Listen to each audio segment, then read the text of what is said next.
Well, hello, everybody. This is a very impromptu live stream. That is because I just can't stop thinking about that Xbox showcase we got yesterday. And there's a lot. There was 30 games in that over the course of basically what was 80 minutes. And I don't know, like yesterday I put my impressions, thoughts, but I wanted to banter more about it. I even talked with the patrons for like an hour and a half, and it still wasn't out of my system. So now that we've slept on it, I wanted to have a banter session that wasn't just me rambling. I wanted to bring, and I'm not buttering them up when I say this, like two of maybe even the two favorite people in the world I like to talk video games with, and that would be Rob and Kelvin from the Gaming Duo podcast. Now you guys are on screen. Gentlemen, welcome back to the channel. It's been a long time, not since Good Game. How's it going? It's going great, man. How you doing? Good. Really good after yesterday. I'm tired. I'm tired. Yeah, I can imagine, man. I can imagine. After that show was done, like it was like 4 hours of me like, all right, what reactions do I pull over? Do I even make a discussion video? And then after I was done, oh yeah, I was gonna hop in with the patrons. It was like it was like 6 hours of me just like wild. I didn't even get to rewatch anything. I didn't get to read the numerous, I don't know if you guys saw this, there's like wires, Xbox wires of like each of the games shown. Yes, yes. There's so much that you guys probably just read the Gears ones, but after the showcase, I like to watch people's reactions. Yeah. So I would go to different like YouTubers that I know and just kind of like people that I like to watch and just watch the showcase maybe like 4 or 5 times and just see their reactions, because it's just great to see like what people thought about it. So yeah, it was a ride, and I can't thank you for bringing us in here, Tony, and I'm excited to actually dive into these games. Yeah, it's been way too long, man, and I was watching the showcase on my phone. I was at the Saratoga racetrack because my fiance's fat. So like I'm literally like being so antisocial, just like in my corner with my phone while like trying to watch Kelvin stream. And then I was able to rewatch all of the trailers. Wait, you were watching Kelvin's stream on Discord of the show while you were at the race? Yep. You gotta love it. So dedication. Exactly. Dedication. So that's amazing. But then I rewatched all the trailers in like full 4K glory on like my computer at home, and I was like, wow. I was like, for real, seeing this live, like an actual like sitting down and watching it. See, that's something that like Kelvin was saying, like I like to watch people's reactions. I'm like, I want to watch that show again without everything going on, you know, and I want to see it in like the full 4K 60 frame, and it's like I don't want to say it's like an entirely different experience, but it's like, yeah, I get to see these in the full glory that they meant, you know, so I'm totally with that. Giving resumes in the chat. Onyx is here. Hey. Yeah. So it's good to have you guys here. And just a quick plug-in, if anybody doesn't know Rob and Kelvin, they're from the Gaming Duo podcast. You could also find them individually on Instagram. I put your guys' website in the description, so if you want to see their stuff, check that out. But also, I would shout out your Twitter handles because currently Rob and Kel are on break with their podcast, and I don't know if you guys have anything you want to share about that, but I love your guys' conversations, and that's why you're here. So I don't know if you want to plug your Twitter handles in or say anything about Gaming Duo before we dive into this. Yeah, I mean, we're a little bit on a hiatus right now. Just a lot of things came at us with life, and really rethinking what we were doing. We love the community we built, and we want to keep doing that, but we feel like we were doing disservice to ourselves. At one point we were doing it every single day, and that's a lot.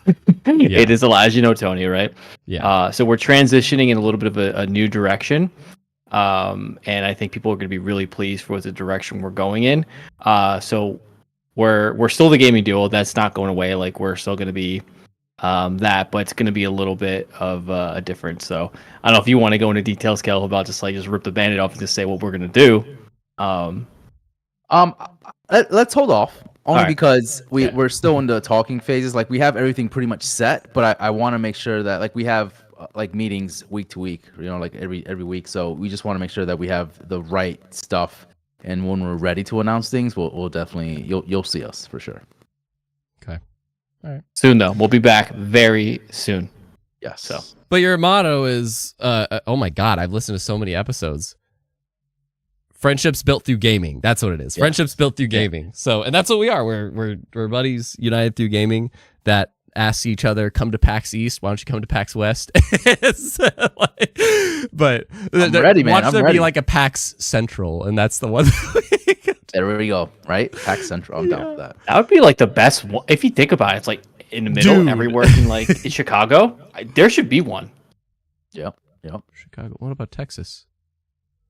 Like Austin. So down. That would be south. Oh, that's down. That's That'd fair. Be PAX South. Yeah. Yeah. And by the way, chat, it just let me know if our quality's good, if audio's good, if you guys can hear them, if you can hear me, if I need to turn anything up or down. I'm running this through OBS. I am using everything very custom. I should pay for StreamYard. That's what I was telling these guys beforehand. But luckily I have this deck that I just press buttons, and that's how I turn the cameras and so on. I did see Combat Carl saying like, good game, like a little reminiscent to that. I appreciate that. This is like, that was the last time I've had you both on the channel was like for good game. So this is reminiscent of that. And they'll be, speaking of breaks, there's more on that for me soon. I want to bring a form of that back, which I've kind of publicly said in ways, just kind of teasing, but today we kind of have that, but no news. We're just going to talk about the craziness that was the news yesterday. That was that showcase. So, I said this in both the video last week and my impressions video, which, by the way, yesterday's video, that was like literally me 2 minutes after the showcase wrapped. So that video was 2 minutes after wrap. This is me after sleeping on it and then a few hours extra. And for me going into this, I just thought this show needed to be something that made, I made this Bethesda meme, I don't know if you two saw it, of just like Hulk basically, like I made all the 5 Avengers from Endgame and they're like mourning after they do the heist is all I'll say. And, you know, Hulk throws the bench and he's like, we have to make it worth it, you know? And that's how I felt about this. Like, we have to make the shit that happened last month worth it. And for me personally, I think I'm like so happy. I think they did. And that's my setup going into this. And I don't know what you guys were like, if you want to like say what you were hoping going into this or expecting, or I didn't know what to expect. I thought we would have a banger show, but spoilers, I didn't expect it to be that banger. I don't know. Kelvin, how about you? Yeah, I felt it felt promising going into this, right? Because although I didn't have crazy expectations, I had my expectations kind of low, right? I didn't want to set myself up for failure in that sense. But I also knew that Microsoft had to show up essentially, right? And they did. They brought the big guns, and they kind of had to, especially like you kind of mentioned it, right? Where like last month was rough for them, right? Like this whole year has been pretty rough for them, and the fact that just confusing the layoffs happened, it's been really confusing marketing, like the change in like their whole strategy, the layoffs. Like this was a hard time. This was a hard year for Microsoft, and they needed to show up and bring the games. And the reason why people need to still, you know, what's the reason why you have Xbox? What's the reason why you want to invest in their ecosystem, right? And so this was the chance, and they actually delivered. So I was very, very pleased. There were so many like oh my god moments for me. Like even though there were games that I wasn't really going to be like, yeah, I'm gonna buy this day one. I'm like, wow, I'm excited for this game. I can't believe this actually like showed up. Like I can't believe they're actually showing this right now. Yeah. And the new games that we saw, I'm like, holy crap! Like this looks really cool. So overall, they did a great job. There's one I know that we agree on. Yeah. Rob, I don't know if you want to like. I don't know if you want to talk about them like in sections or if you just. Yeah, I don't know. Like I kind of want to set the stage as to where we were going into this, and then like, and maybe as you're kind of already doing is like where we're feeling going into this, and then how overall we felt coming out of it. You know, like Rob. Yeah. How are you going into it, and then how'd you come out of it? I'm gonna be honest. My expectations were I had high expectations, but I was also caught off guard, and I'll say why. Because we had the PlayStation State of Play come out, and that was whatever. And then we had Summer Game Fest come, so I'm like already like at this like low bar. I'm just like, okay, like whatever Xbox is gonna do is gonna be hopefully better than that. And they came out like gun swinging, just like boom, boom, boom, boom, boom, and I'm like, what is happening? And again, I'm on my phone. I'm just like, I was almost like upset because I'm just like, no, I can't really see it. The sun's hitting my phone. I can't really see what's happening on the screen. So like, to me, I'm like, this is the Xbox we all know and love. We know we had it in them.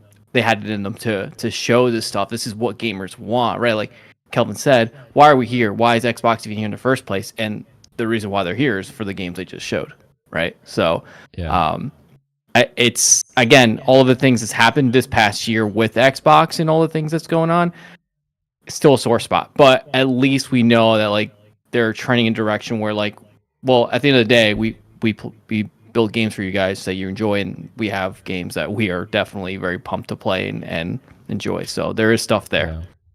Yeah, because I see Onyx pointing out, like I'm excited for the games and the devs, but man, I can't forget Microsoft execs for doing what they did to Tango. And like exactly. That's a whole other story, like I wish not to like backtrack to what was last month, but I see like some that been clarifying to me, and they're just like, well, nothing was really left of Arcane and Tango anyway because they pulled all these people out, blah, blah, blah. And it's like, doesn't, like, if that's true, cool, but it's just the way that was communicated and just shown and messaged, it just left literally to me where I was coming into it, as I felt like the Xbox fan base was, and as like an Xbox guy, like it was the most split it's felt since the launch of the Xbox One.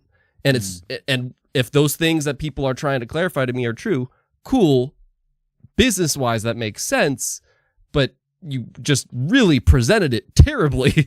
And so that's where we were at going into this, and it's just I needed to feel to just not make the sacrifices worth it is the way I'm phrasing it, but to make it feel like it's going to be worth it. If you had to downscale, if you were spread too thin, make us feel like those resources that you are saving are going towards the priority titles or the big things that people are going to want to be subscribed for. And that's what they did, in my opinion. So, and obviously I see some, I already see some bringing up, I cried when they showed E Day. And I know for a fact, you two, from our history, you guys are like the Gears of War boys. And like, I don't know if I have a structure to these if we go down the list. I know you guys have thoughts on Gears.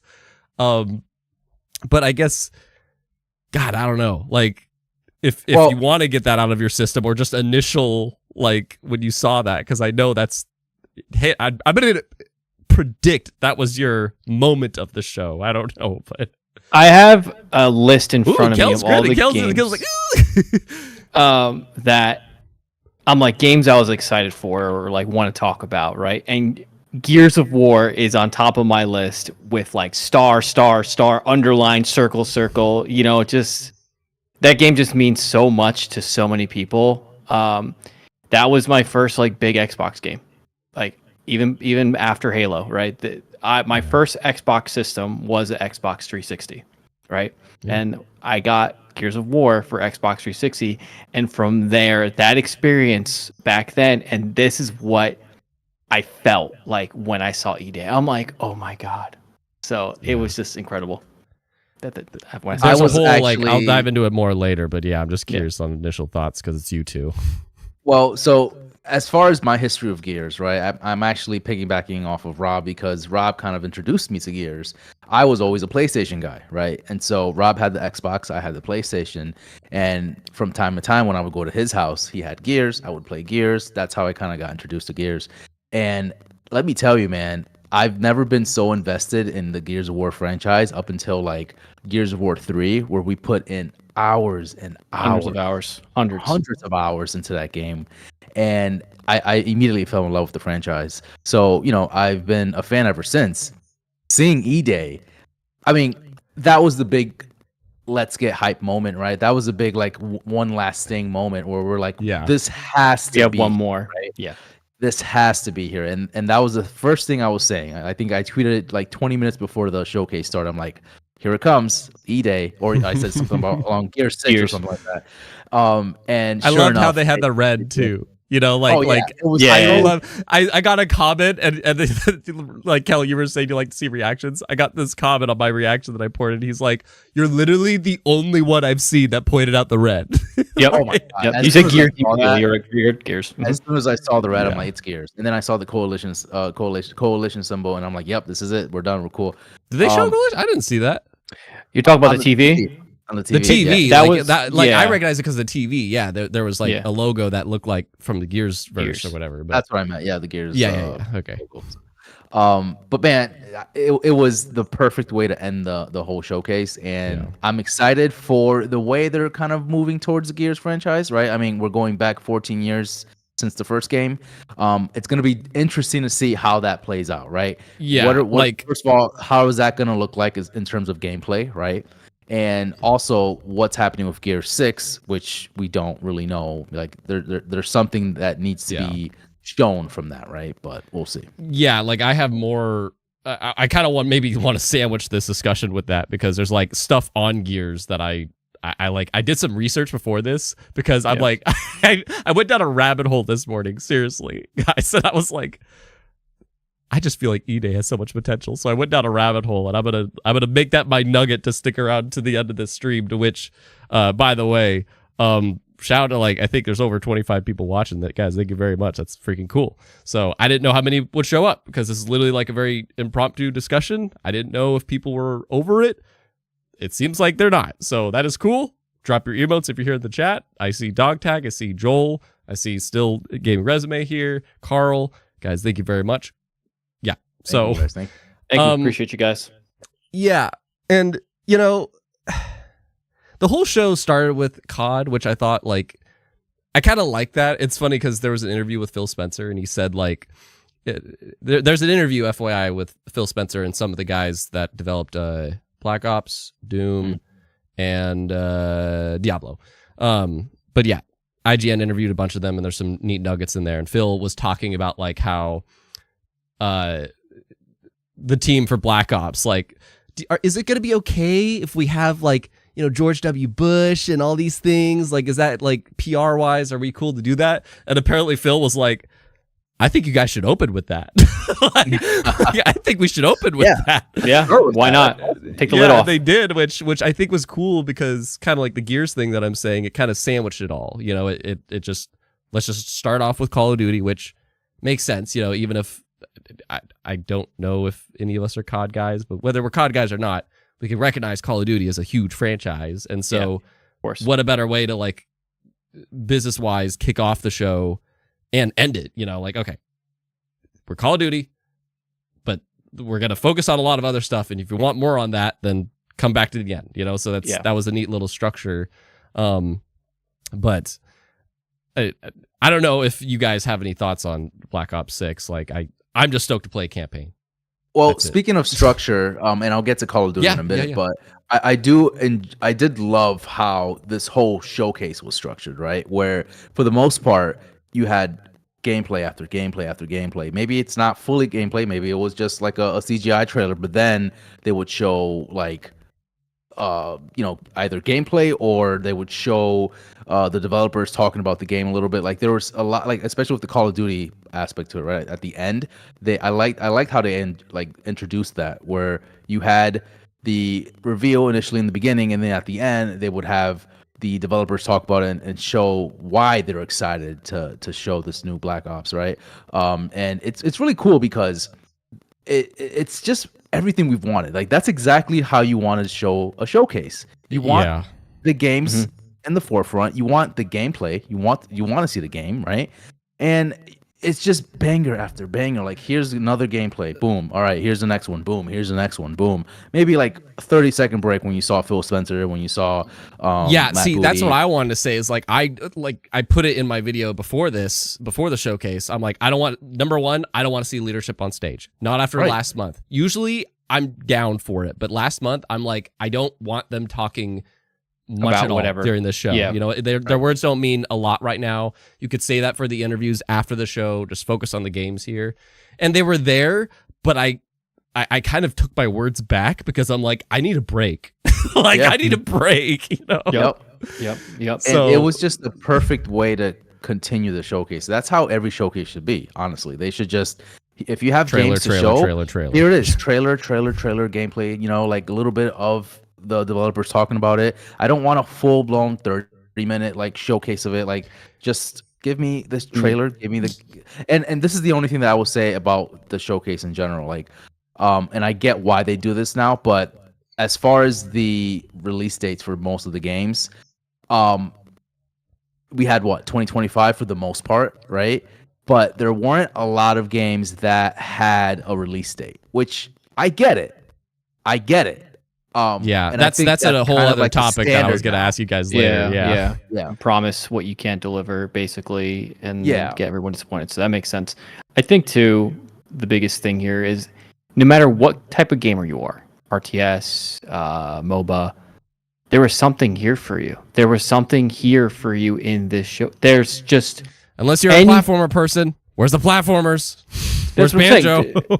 Okay. That was like the only thing that was missing. But for the most part, there was like everything here that a gamer could want. Like, it was hard for you to ignore this showcase, even if you were like some other game that's like into something else, right? Like, everyone kind of had something in here that would like they're interested in, right? You can't say that for a lot of other showcases. Well, and that's what I love about the Xbox showcases. This is what I was telling my patrons last night is like, I think if you're not a Game Pass person, then the show's a B. If you are a Game Pass person, it's an A. Because you know, like as much as people might want to deny it, if you just have access to a game, there's much more excitement to it than if you might have to buy it. And to me, that's always what's kind of made the Xbox showcases more exciting, is because there's a lot of games in there I probably wouldn't be interested in. I'm like, oh, that looks cool, but I don't think I'll really play that or whatever. But because I'm a Game Pass person, it's like, oh, I can actually try this out, you know? Like there's one in particular that, again, we're in agreement on, but quick shout out to Robert Jr. Did a $2 super chat. Thank you so much. Welcome back, Samurai. Xbox, I think XB. I think you mean Xbox. Got games to burn. What does it mean, games to burn? He puts a crown, so I'm assuming it's positive. I think it just means like lots to play. Yeah, I think. Yeah, that's possibly what it is. I would imagine. Yeah, but thank you very much for that, man. That means so much. Like and Banjo Bros are still down bad. Maybe next year. Hey, the way I see it, as long as we keep saying it, it'll have to happen at some point, right? It has to happen. Yeah, it's too important of a FYI, franchise to ignore. I'm fully confident that's not what Toys R Bob's partnership is. I'm fully confident You don't that's think Spiral so? 4. I'm Never fully know. confident that's Spiral 4. Okay. All right. I wouldn't be mad about that either, though. Yeah, no, I wouldn't either. I think I think they need it actually to show like these are more Activision IPs that we have now. So yeah, people are just used to Banjo not being around. So yeah, literally, it's been so many. But years, just one more note on like that structure thing. Oh, what was it? Oh, you said something about like the talking and the release windows, and you said something afterwards that I wanted to comment on, but I can't remember. Oh, I can't remember. Darn it. Yeah, sorry. I don't remember what you said, but I just thought it was like an important note or something. But I thought like South of like they did a good balance. You know, they had like trailer after trailer after trailer, but like some of the trailers were literal like not walkthroughs, but they were like walkthroughs cut together, and i.e. South of Midnight and Perfect Dark. Yeah, you know, South those are yeah. Those are two games that like, you know, they kind of just fully walked through a portion of the game that sure maybe they cut a little bit out. Well, the South of Midnight one, that was like a straight walkthrough. Yeah, but you know, that's what I mean. It had a lot of that. You know, there might have been the straightforward trailer or sizzle, whatever. Yeah, that was cool. So And That's my what I thing wanted to see. too, real quick, was it Diablo 4 or was it Yeah. Diablo 4? Can I tell you a really funny story while we're on Diablo 4? Do you know Sure. that trailer? Do you know that trailer of Diablo 4 where it's like the person like getting her arm ripped off and like all that gore? Yeah, I was sitting right next to my fiance's 65-year-old mother while you just see this chick like screaming, and I'm like trying to shut the volume down. So I'm like, oops, sorry, and I was like trying to move away. So I'm like, okay, this is great. This is nice. So that's Nice. my. Yeah. You know what's funny? Well- Those same interviews I said earlier, the Diablo, there was a girl there from the Diablo team, and she's like, actually, that's our toned down version. Oh. She's like, yeah, Okay. for the showcase, we actually wanted to give a bit of a toned down version. And Ryan McCaffrey's on the stage. He's like, so you're gonna upload the uncut version? She's like, not yet. Nice. So I'm this is my assuming it's thing. maybe longer, like you actually see her legs open or something. Yeah, With Diablo, I could have worded 4, that better. I'm gonna pretend that never happened, but let's move on. So the CGI part, right? I've always say this, right? In terms of CGI, I don't feel like we're at an age now where CGI is necessary to showcase games. However, that Diablo 4 trailer was pretty dope. Blizzard is the That one was really exception cool. to that rule. Yeah, In my opinion, 100%. Blizzard is always Yeah. going to be the one exception. No Yeah. question. Yeah, Blizzard and I Blur. agree. It was Blur great. is also a great cinematic studio, which, fun fact, I guess they were part of the Gears trailer too. So they helped do that trailer. But that trailer, it's kind of like Halo Infinite when they showed the opening cutscene. It's still representing what the game is supposed to be and look like, but just FYI, I guess, to people. Yeah, Blur they helped used with some that. assets for Unreal Engine 5 or something. Yeah, like that. but yeah, so Blur and Blizzard, I think those are the two exceptions if they do a trailer. But anyways, yeah. Let me just, I'm going to bring up we can somewhat work our way through things. I don't know if we want to have a structure or anything, or if anybody in the chat wants to shout out something, but like Combat Carl, as a horror guy and a gore hound, I love the Vessel of Hatred trailer. Was nasty in a good way. It was, dude, like we're jumping ahead, but like the thing about that trailer, that wasn't really much of a trailer, but I just want to shout out the scream. Like I might be alone on this, but I was like, this is one of the most well-voiced screams I've ever heard in a video game in my life. Like that's a weird thing. That's a weird thing to shout out, but I was like, that was really good. Yep. But as a guy that just beat Diablo 4, yeah, that actually takes place right after the end of the game. So I'll be very curious where that's going. But it got me interested. I'm like, wow, this looks really crazy. Like, I know this is not a representation of the game itself, but it gets you like interested, right? Especially the way they showcased the trailer. So I'm interested. Yeah. That's pretty cool. yeah. Definitely sent some chills down my spine for sure watching that trailer. So they did On a your good arm? job. No? Yeah, like when she turns around, it's just like, maybe I could use some. Oh, shit. Shit. Yep. Yeah. Love it. Look, Love it. the first thing that wasn't COD, okay, let's just get this out of the way. Do you guys have any thoughts on Black Ops 6? Because I actually don't have much. I'm just stoked to play it. I'm stoked to play a Call of Duty campaign for the first time in years. Like, I haven't played a Call of Duty in ages, but I miss the campaigns. And the campaign looks sick. I like the casino. I like everything I've seen of it. I'm like, I'm hopeful this is a great 6 to 12 hour campaign to play through. And apparently you have different ways you can do the levels between like stealth or action or whatever. Like, cool. I'm down with Game Pass at least. I mean, that's the beauty of Game Pass now, right? The fact that even if we weren't fans of the franchise, we can just pick it up, try it out, and if we don't like it, move on to the next, right? Exactly. As far as what we saw, I thought it looked really cool. I love the new environments that you're going into. I'm not the biggest when it comes to the story. I'm actually more of a Warzone guy, but I fell off of Warzone. It's been what, like Warzone months had a now at story? this point. A year. No, just in terms of like gameplay, I just play Warzone. I don't really He plays the play battle royale. Yeah. Oh yeah. But this looks cool. Like, I like it. I definitely dig the like just the way everything looks, and I love the new movement system. What's it called? Omnidirection, Omni something. Yeah, something like that. Omnidirection. Yeah, I think that's pretty cool. I like that. There's only so much you can do with first person shooters, right? And I love that they're adding little details to that, as far as like, you can kind of peek around the corner and you can kind of like change that depending on how much you move your analog stick. Like that's kind of cool. Little details like that always gets me interested in things like that. So I'm interested in it. I like it. Yeah, to me, like, cool, but dude,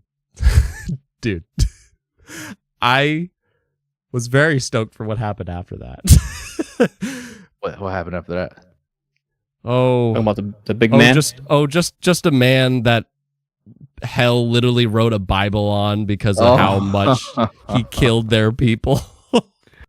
Yep, dude, yep. I heard so many rumors about just this next Doom game, and I was happy. I was really proud of myself, guys, because like I constantly would see like the titles of the articles and these thumbnails and blah, blah, blah, and I hate it. I hate leaks so much, and that's just like a separate note, by the way. This show, can you imagine seeing that Gears trailer without all the talk that was it before the month? Like, can you freaking imagine that? And same goes for anything else. Like, yeah. So the Doom thing, that was something I wanted the most. Like, that was alongside Banjo. Maybe not.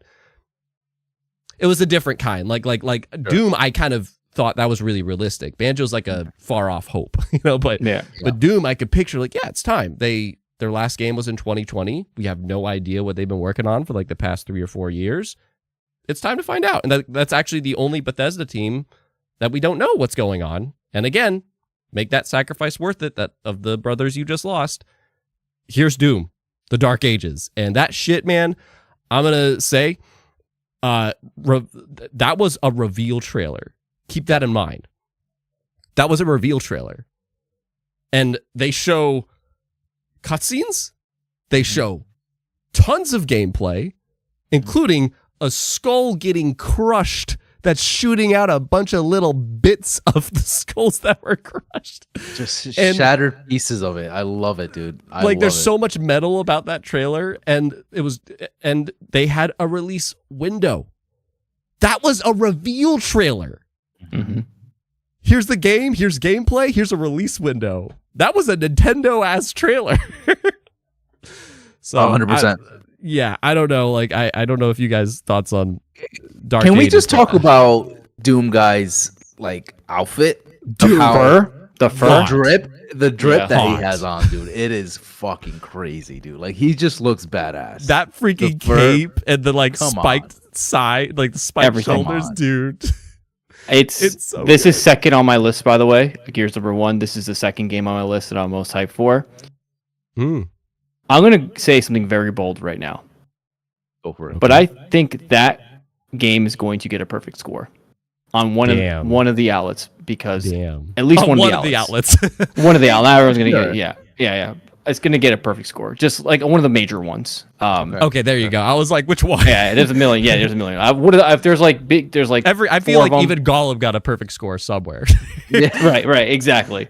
But everything, when I see a game like that, I'm like, this game is like hitting everything right now. It looks so good, and we're still maybe a year out from it, right? If that. So like, yeah, everything just looks like a fun game to just pick up and play, and just, you want to relieve stress. There you go, man. That's all it is, man. That's all it is. You're going to play Perfect Dark if you want the espionage stealth stuff, but you're going to play Doom if you want to be the guns blazer, Like, that's the situation. And I love, like, I was telling my friend this morning, if somebody told me that there's going to be a new Doom game announced and the trailer was him having a chainsaw shield and a gun that grinds skulls into little bits and shoots them out, and he gets in a giant mech and rides a dragon around, I would say you're high. You're freaking high. Like, Yep. Everything about that trailer, man. Again, like you said, the mech was awesome, and then right after, like seconds later, you're just seeing him riding a dragon. Like, it was like, damn, like, you guys hit everything. And like you said, Tony, like, it was like the perfect trailer, right? You have the gameplay, you have cutscenes, and you have a release window at the very least. Like, and it's just the first reveal trailer for it. So It's the first reveal trailer. I'm excited. Like, I'm not the biggest Doom guy. Like, I haven't really played much of. I see what you did there. You see that? Yeah. But I will say this one got me good. This one got me good, especially being the second game that they showed. I'm like, damn, this is like okay. Yeah. We're starting off strong. They start off strong, and like we've only talked about like 3 games, but like there's so much. But like to me, their opening, like even I have this little fun fact. I have this like little notepad that I was writing during the show stuff on, and oh, you did too? Okay. Yeah. And yeah, like the first 5 games, it was Call of Duty, Doom, State of Decay 3, Dragon Age, and Starfield. And it's like, even just saying those are the first 5 games in a 2-hour conference or an hour and a half or whatever. It's like an hour, hour change. Like, other than maybe State of Decay 3, and I guess technically Starfield, those are all huge IPs. Like Starfield, it's from a very huge creator, so it's like, yeah, I would count it. That's ridiculous, but I don't know if we do it like this, we might be here all day. I don't know. Hey, chat. man, I'm here for it. If super chats just keep rolling in, sure, let's hang out for a while. But like, I don't want to take and your guys' nights too long. But like, I don't know. Okay, here's my question on State of Decay 3. First off, I was very surprised to see that. Like, that was one of those games. That's something I loved about the showcase too, is that there was a lot that I was just not expecting to see. You forgot about it. You forgot about those games. Well, no, actually, it was top of mind to me. I just really didn't have faith. The reason it was top of mind is because that was one of the things I wanted, is the things that had their in-engine reveals in 2020, which was like Everwild, Motorsport, Perfect Dark, Fable, Avowed, and State of Decay 3. It was those 6 games. And half of those games are either out or about to be out, or we've seen something on. And the other half, we just haven't seen anything. So that's why it was top of mind. I'm like, I hope we see it. I don't expect to see all of them, but yeah, we saw State of Decay 3, and I'm like, this looks cool. And I noticed at the bottom, I didn't notice this until the second time, it said the same exact text that the Fable trailer did last year, which was like in-game stuff mixed with cinematics. Yeah. Okay. And that's the thing too, because like Fable, I'm kind of bouncing around. I'm kind of almost combining these two, because Fable last year to me, I was skeptical. I'm like, is that how the game actually looks? Is that like, yeah, like is that like? But at the same time, as somebody that's played some of Forza Horizon 5, I'm like, this is how that engine looks though. Like that's the characters. If you watch the cutscenes and everything, that's how this engine looks. So actually, maybe it is. And then the Fable trailer looks exactly like that. But I'm bringing it up because this trailer started off with the same text, and you saw later on the trailer, it's very seamlessly put in there. But people are shooting, like the camera kind of goes third person very quickly. Sure. And I was like, that's crazy. If the game looks like this, that's crazy. So that's my main thought about State of Decay 3. But I hope that, yeah, I don't know. Real quick with State of Decay, because I'm not a big State of Decay fan, but yeah, me neither. I'm gonna piggyback on you. I don't see this game coming out in 2025. Did it even have a release window? No, I don't think so. Right. This and Perfect Dark didn't. No. Okay, so those two are on the same boat, where I kind of pair those two together. They showed, or at least Perfect Dark is on a different scale because they actually showed gameplay. But at least for like State of straight Decay, gameplay, yeah. Yeah, this was kind of like you said, like a mix. But there were subtle moments where you did see a little bit of gameplay. No release window, no window whatsoever.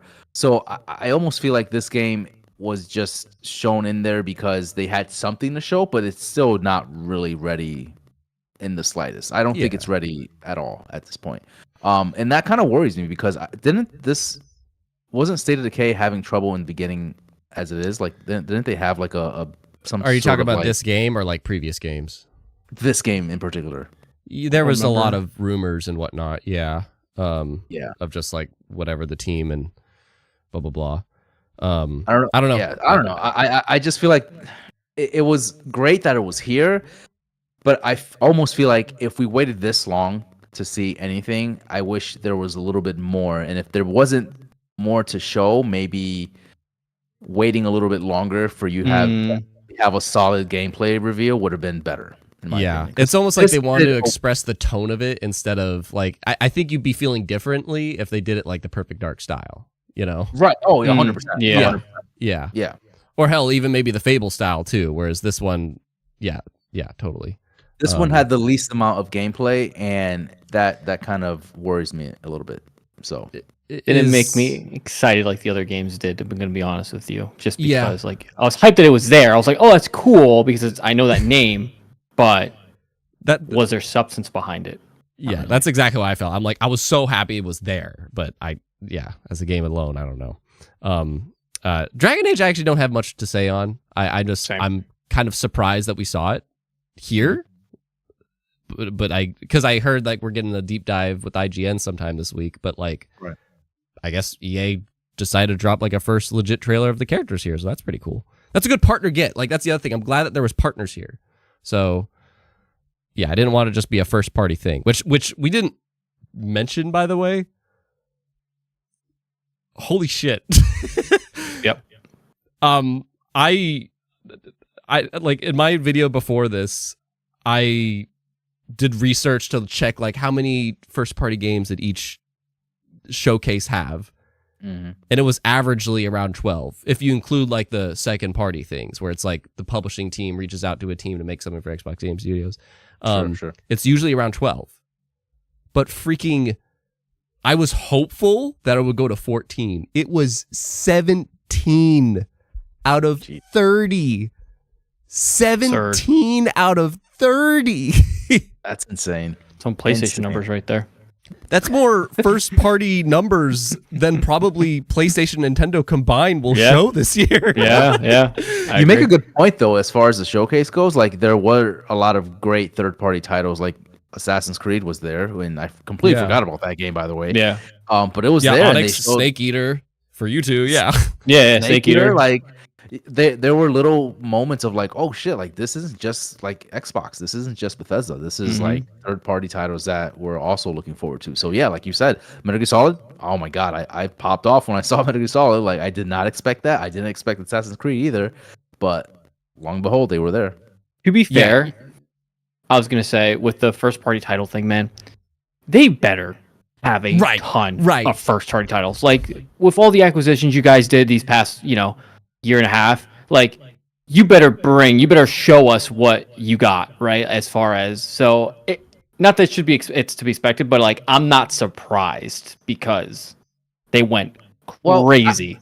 I kind of am because year in year we see these showcases and there's just not a lot of substance, at least for the Xbox showcases, right? Like there's good stuff there, but we don't ever see their big heavy hitters, and we're always questioning, well, when is Bethesda going to show this, or when is Xbox Studios going to show this? Like this was the time where they went guns blazing. We're like, oh yeah, we have Fable. Oh yeah, we have Perfect Dark. Oh, guess what? We have Fable. Like those are the three that I feel like always come up in discussion, right? And these were all here in one showcase. So I know it takes time for these developers to make these games, present the way we want them to see, but it took a while for Xbox to finally get to where they're at right now, right?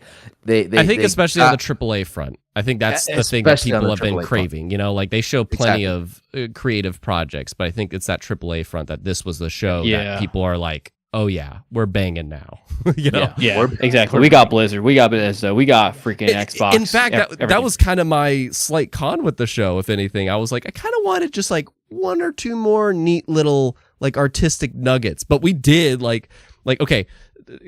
I wanted to kind of throw structure out the window, and just while we're on this subject, in terms of like the non-first party stuff, like I did notice like in that show there was like this middle portion that was what I'm talking about, which was like Fragpunk, Winterboro, and Mixtape, like all back to back, and that's what I mean. Like I like those little potential creative projects, and I like in those three I just shouted out, like I didn't think this at first, but after watching the showcase again, I love that Mixtape trailer. which I thought that was really cool. It was very, Dude. very cool.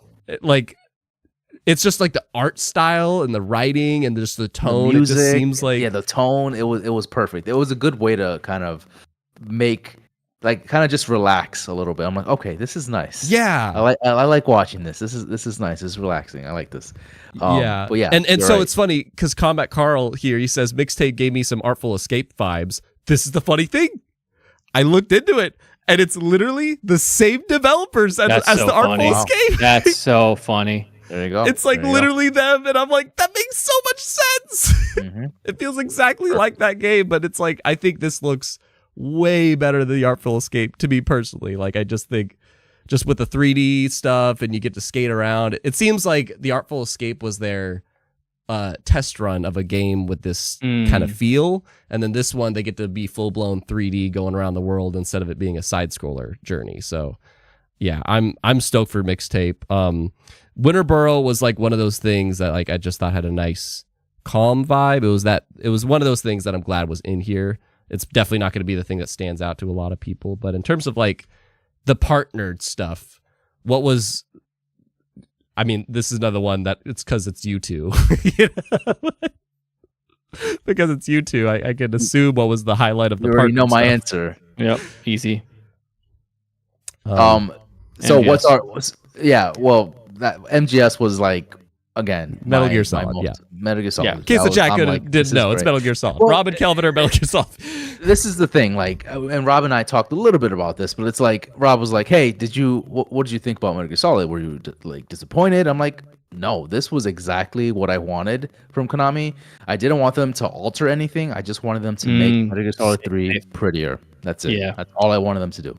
And Don't they did change it. any of the lines and nothing. They kind of kept everything intact the way they didn't get their grubby little hands on it and ruin it something, right? Yeah. They just like, okay, we're not It's gonna funny mess with because I this. noticed somebody else's podcast, they were saying like, if you look though, it's like I was worried that even the animations that they would kind of mess with or the outfits, but no, that goofiness is still intact of like the outfits and the way Snake moves and stuff. I'm like, oh, good. That's very good.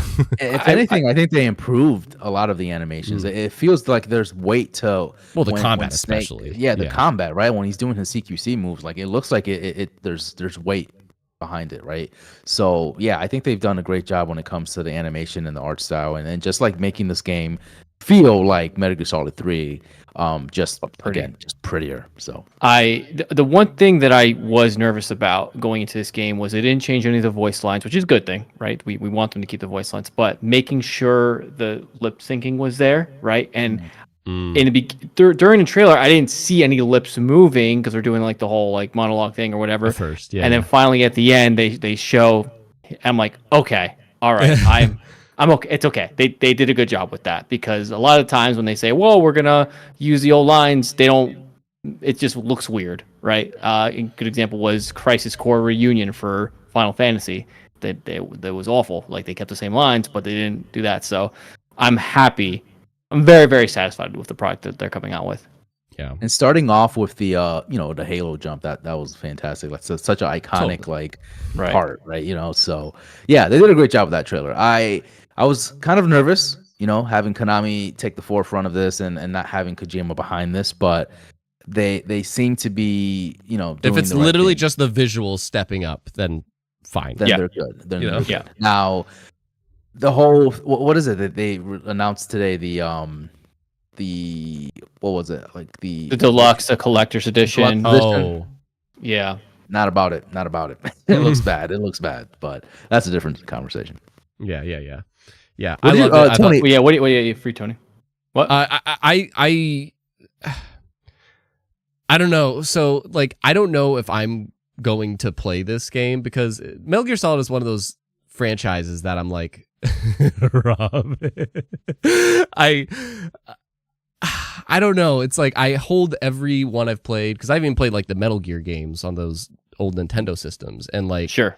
they're all just great things I look back fondly on, and I'm like, I don't know if I have nothing to play, then maybe I will. But to me, like just in terms of putting personal bias aside, I was very happy to see this here because again, I want those partnered gets, and I think this was our first proper trailer of the game, in my opinion, because they showed like, get a look at how the game plays and then the reveal, but this was like the first proper trailer. Hear the lines, hear the music, and bits of cutscenes and so on. So that was cool to see. To me, however, in terms of the partnered stuff, I think like my favorite, I don't know if it's my favorite, but it's between two, which is just on a personal level, the Life is Strange thing. I was not expecting that at all. I saw Square Enix and part of me was hopeful because people pointed out too, there's not much JRPG stuff here though. Like Sega's not here this year. Like they've been taking care of that for like the past 2 years. But it's especially Max. Like even when you watch the stream and my reaction, the second I saw like Max, I was just like, no way! Because that's what made the first game so special to me is the first Life is Strange. I've never played a game like it that you can actually modify most of the choices you make in that game as you go instead of just living with it. And that was the beauty of that game, is that you just actually can really live with the decision. Instead of like I regret doing that, it's like, no, I chose this because I modified this until I committed to it. So I'm just glad that she's back and has this other ability to dive into like just alternate realities. But Rob, I saw you have a face. I don't know if you were. Oh, I just could never get into. I can't say that. I've never tried the Life is Strange games, and I've heard good things, but I'm almost like afraid to take the dive because I'm like, I don't know what to expect almost. So here's the thing. Skip 2. like because that's the thing, that's the other thing. As a person, like I'm not a fan per se, but I just loved the first one so much, and I dabbled with the second one, but I just wasn't into it because the whole point is that you have a power that affects the narrative. And the second one, it's like your brother has the power and you're telling your little brother to do stuff for you, and that just isn't the same. And then True Colors was like a return to form that's like, oh, I can do this stuff. And this is like the truest return because it's Max and she has that kind of things. But the other one is, I just want to get to this one. I was just going to say, because Expedition 33. Can we just talk about this? Shout out to Combat Carl, because he brought it up and I was like, all right, we're doing it now. Yeah, Combat Carl, thank you. Yeah, Expedition 33. That to me, in terms of the I posed a question to my community, which was like, what is your most hype? What's your hype moment of the show? What's your game of the show, as in like maybe the best trailer to you? But also, what is your favorite like non-established IP and just fresh new thing? Expedition 33 was that for me, no question. Because the story setup, like just, hey, whenever she paints the number, everybody that age dies. We have to stop that. That's such a crazy concept. That's such a badass concept, though. It's so cool. It's just so fucking cool, man. I love it. This is the one with Ben Starr, right? Talking in the beginning. Yeah, and then also like, Ben Starr voices. Yeah, which and like, but to me, the thing that really grabbed me was just that it's the style of it. It looks like it was gonna be some action game. You know, like, oh, this is an action adventure hack slash or something. But then when I saw the turn-based combat happen, dude, I've never seen a turn-based combat with that kind of presentation to it. You get like Persona legit, can you guys even think of menu?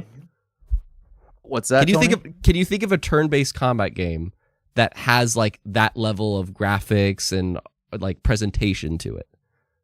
I mean, Rob kind of said it. Persona has something like that, but it's like the art style, though. The art style. That's what I meant. Yeah, the art style. Yeah. But because that's what I can think of tons with the like defined art styles. But in terms of like Unreal 5 level graphics or whatever, I've never seen that shit. This game gave me, like Persona vibes. It gave me the Order 1886 vibes for whatever reason. I think it's just like that. Costumes, right?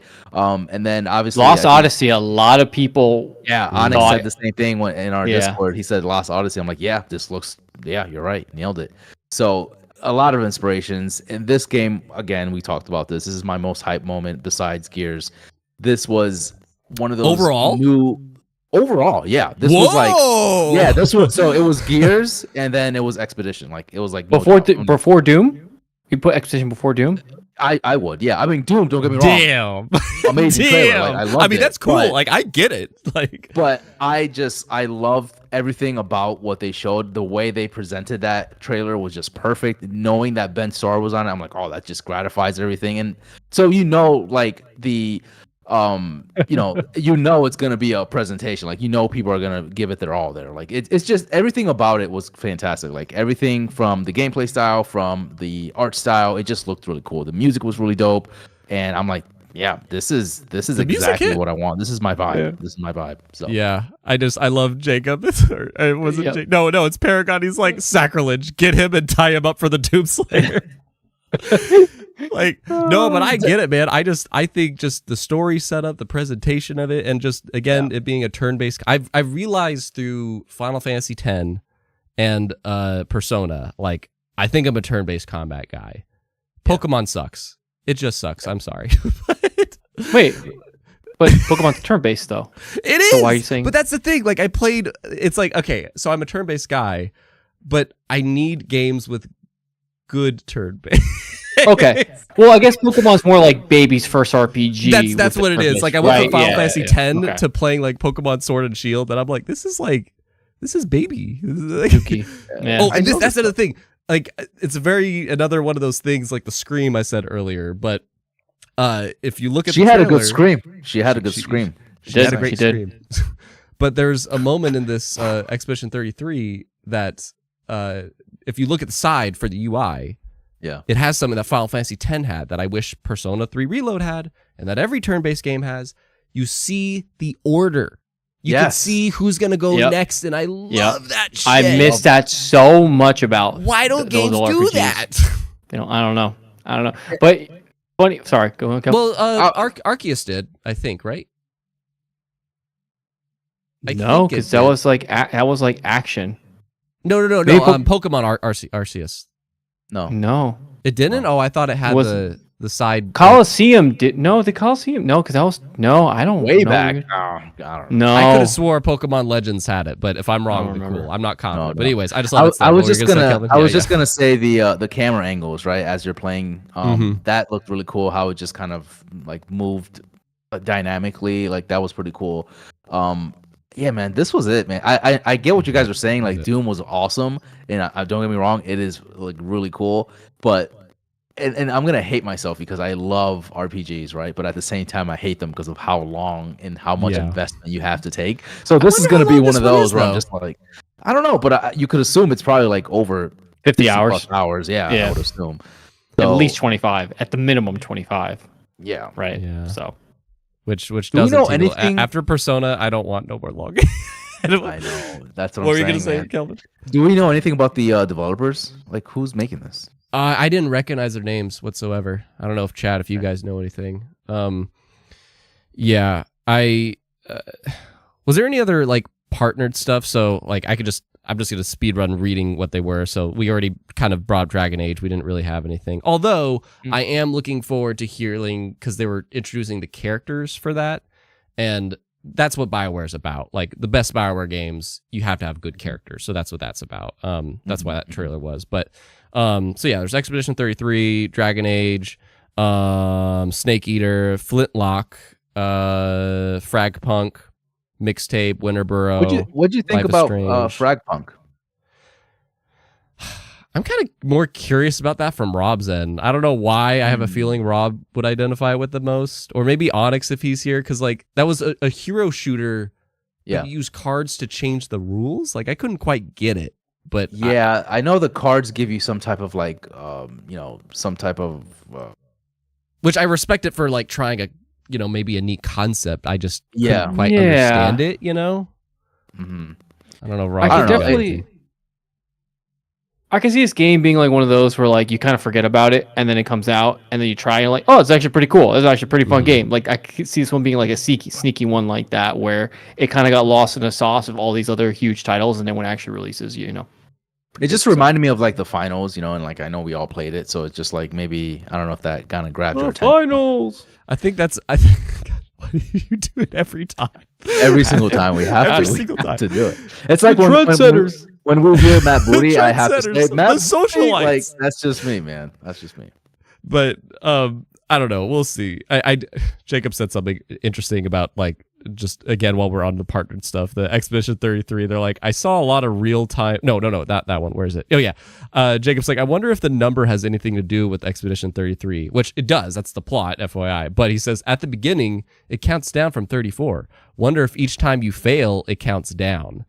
Oh, interesting. I don't think so, because the name of the game is Expedition 33, which is basically the age. Like, it's the 33-year-olds that we are trying to save. We don't want it to go down to 32 or to a different number. So I think that's why it's named that. But, like, it would be neat if there was a permadeath mechanic or something. Not a permadeath, but some kind of maybe...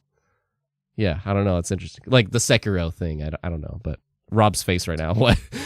No, so the Expedition 33, this is their first game, Sample Interactive's first game. Yeah, so that's going to be really, Kelvin's really like worried now. He's like, ooh. interesting. Oh man. So, Okay, you know what? Let's give him the benefit of the doubt. You never know, dude. Like there's the years in the indie category. What? Oh my god, that's a crazy thing. Does this count as an indie? I don't know, but like I don't know. Because there's the indie category when it's like, oh, debut game, like freaking Cocoon last year. That was that studio's first game, and that was a goddamn masterpiece. So you never know. You never know. I know the publisher doesn't really have a ton to do with this, but the publisher has published Sifu. Okay. So I don't know if that built a little bit of confidence. Also, Scorn is one that's, and then Flintlock, the one that we saw. So funny. Combat Carl says it's a French studio, and I for some reason felt that from like the very beginning. Like, what do you mean you felt it? You just like, oh, there was just something about it. Like the something about it. Yeah. 100%. This looks I French. can't tell you what it was. It just smells of escargot. I don't know. It was in my bones. But anyway, but yeah, Mecha Break was another one. Nothing. Oh, it's not Nothing Is Forever. I mess up this name. Chat, can you help me out with this one? Wuchang. It was the one that like it was a girl and she has like a spear. It was an action game. That game looked sick, by the way, to me. I thought that was another one of those like good partnered Game Pass gets. I thought that looked sick. I think it's Wuchang. I see Carl. Thank you. Wu-Tang. It's not Wu-Tang. Not Wu-Tang. No, it's Wuchang. Yeah. I thought that looked cool. Mecha Break looks great. Is there anything you got about Mecha Break? Because that's not a Game Pass get. So it's like, did that do anything to like make you, I might get this? I wouldn't necessarily buy it, but I liked and I enjoyed watching the trailer. Like it was cool to watch. I enjoyed watching the trailer. I mean, like it's cool. Like it's just mechs fighting and you're just like going back and forth. It's like fast paced. Like, hey man, like I like that stuff. So yeah.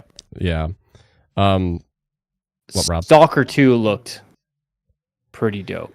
Stalker 2 came back to where, because I personally thought that game showed the best in the 2021 showcase for Xbox, and I feel like ever since then, for some reason, it kind of almost took a step back.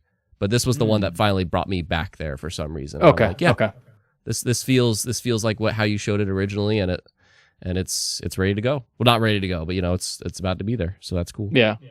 And finally, I don't know. I saw people in my chat say like, it just feels like it's kind of too late now. Like the hype was there, and now we've kind of moved on. But I hope not. But it looks cool. Atomfall, which I didn't know, but Atomfall, which you would think that's like a sequel to Atomic Heart or something with the way that game looked. But I found out that's by the people that do the Sniper Elite games, apparently. Oh, very cool. Yeah. So if you didn't know. Did not know that. That's awesome. Yeah, which when I found that out, that was just like the Mixtape thing. I was like, I can absolutely see this. Assassin's Creed was there for some reason. I don't know why. Assassin's Creed, I'm gonna excuse my language, but it was kind of like everywhere. It was just everywhere. It was at like. It was at Summer Game Fest. It was. Okay, wasn't it? Okay, wasn't it? It was at I think Ubisoft. Ubisoft played their cards fair. They were like, let's have Outlaws at Summer Game Fest. Let's have Assassin's Creed at Xbox, and then we'll just talk about both in our show. I don't. And then they also had Apple too. It was, I don't know, Apple had like their conference for their software stuff, and it was Assassin's Creed is coming out for Mac, so they were there too. Sure. Like, Fine. so. Okay. Just Tony, saying. I'm just saying, like whatever, it's fine. Like I know they're trying to like push this game. Tony, I really want to know what your thoughts on the new Xbox consoles that they announced. Which I was gonna say that. All about that. Oh, really? Yeah.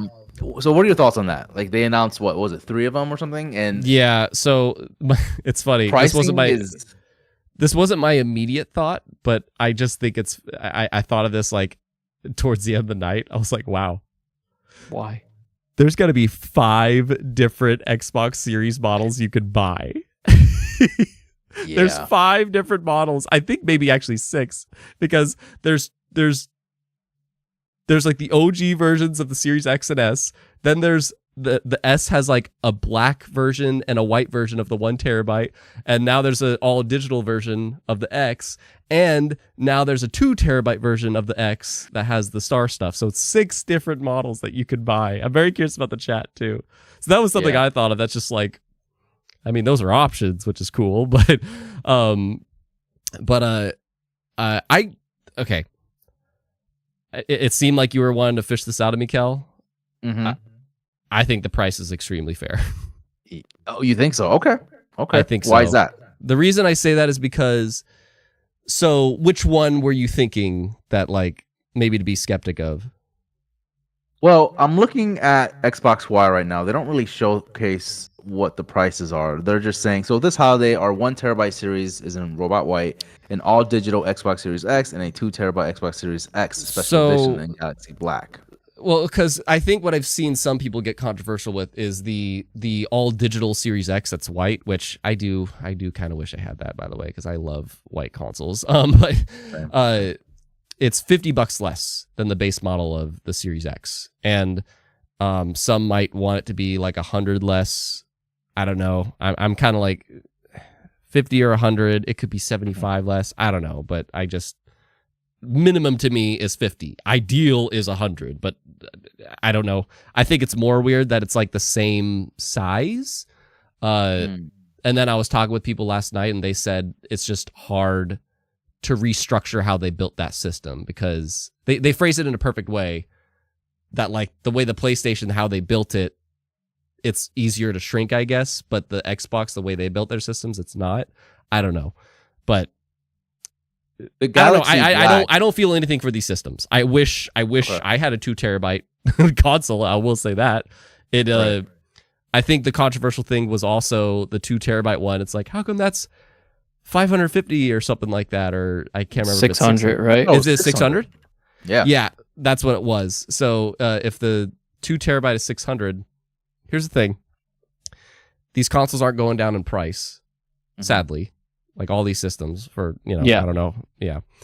But to get a card, like even a 1, which I have one of these cards, to get a 1 terabyte card that would expand it to 2 terabytes, those things cost like $150 or $250. Yeah, because it's not the same as the PlayStation, where it's just like a normal SSD that you like the M.2 ones. Well, right? you have to have one get with a high enough speed, but yeah. You can't just buy whatever. You have to buy the prioritized or whatever one, and yeah, those ones they cost like $150 to $250. So in a way, it's like if you don't have a Series X, get that. It's worth it. Right. It's cheaper than getting the card.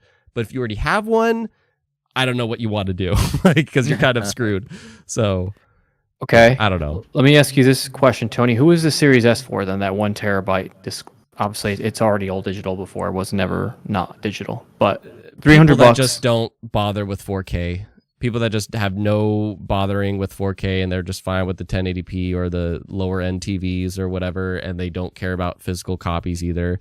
It's weird because like you just might as well fork over the extra $100 to get the all digital Series X if that's the case. Right. I mean, like I know if Tony money's tight, but at the same time, it's like most TVs that people buy now, 4K TVs are relatively cheaper now. Who's really rocking 1440 right now? No one's really rocking that resolution.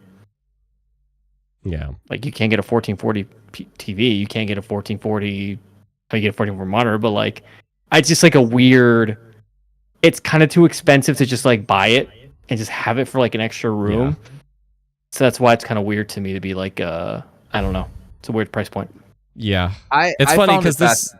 Yeah, go ahead. Go ahead. Sorry. I was just going to say, I found this fascinating that they announced this because we heard the rumors of them having like a actual like handheld Xbox game console thing, right? So I was like, okay, like I don't think that's going to be here, but like you got to think they're making something of some sort, right? They have to be making a handheld version of some sort, right? It's a whole other conversation that like that's gonna be another. I am in just to kind of close end this conversation because it's part of the conversation. Sarah Bond was there for that part, and she mentioned, you know, she was doing her spiel, and she's like, and we're hard at work on the next generation.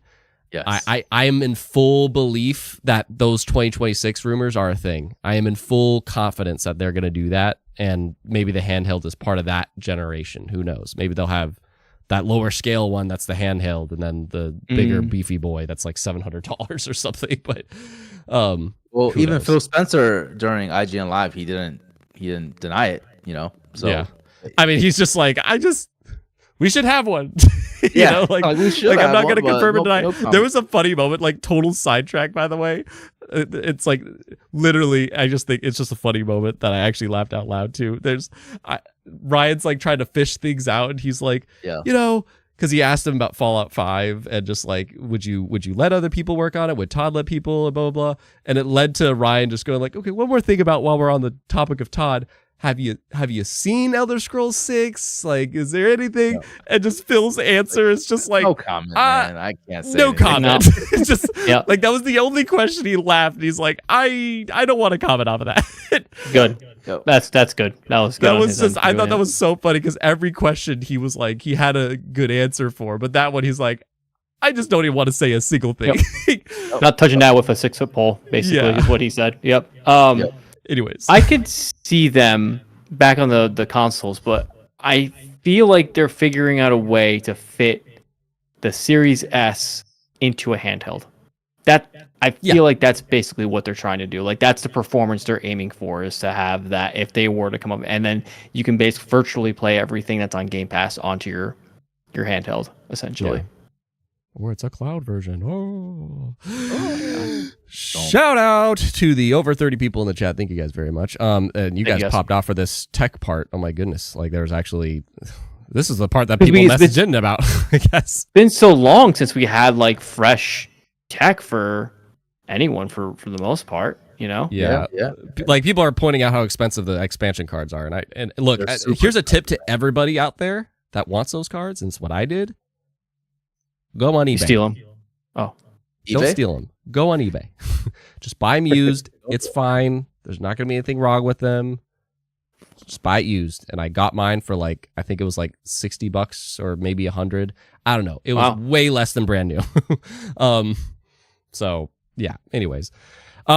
Anything else about the partnered games before kind of getting back to the first party stuff? Was there anything that came out to you that you remembered? Have any comment on? Overall, man. Oh, I had one. Sorry, go ahead, Kev. No, nothing. Go ahead. I was gonna say, Avowed. Did this make you more excited about Avowed or less? Sorry. No, that's good. No, that's fine. That's. Yeah. But yeah, what about Avowed? Yeah, did it make you more excited or less excited about the game? So the thing is about like, if you're asking me that personally, like I haven't been excited for Avowed. Like it's a project that I am like very following, and I'm very curious how it does. And to me, I feel like I've said this with you guys or somebody else, but just like to me, Obsidian and Insomniac are like the golden boys of PlayStation and Xbox. Like they don't miss in terms of like the reviews kind of a thing. And so. Yeah, the trailer didn't do much for me, but I saw one of you guys in the chat pointed this out earlier. They're having more deep dives on a lot of the games they showed in this showcase. And I watched like a 27-minute interview about Avowed, and there was a lot of stuff in that got me kind of excited because you get to find out that you could go third person, which I appreciate.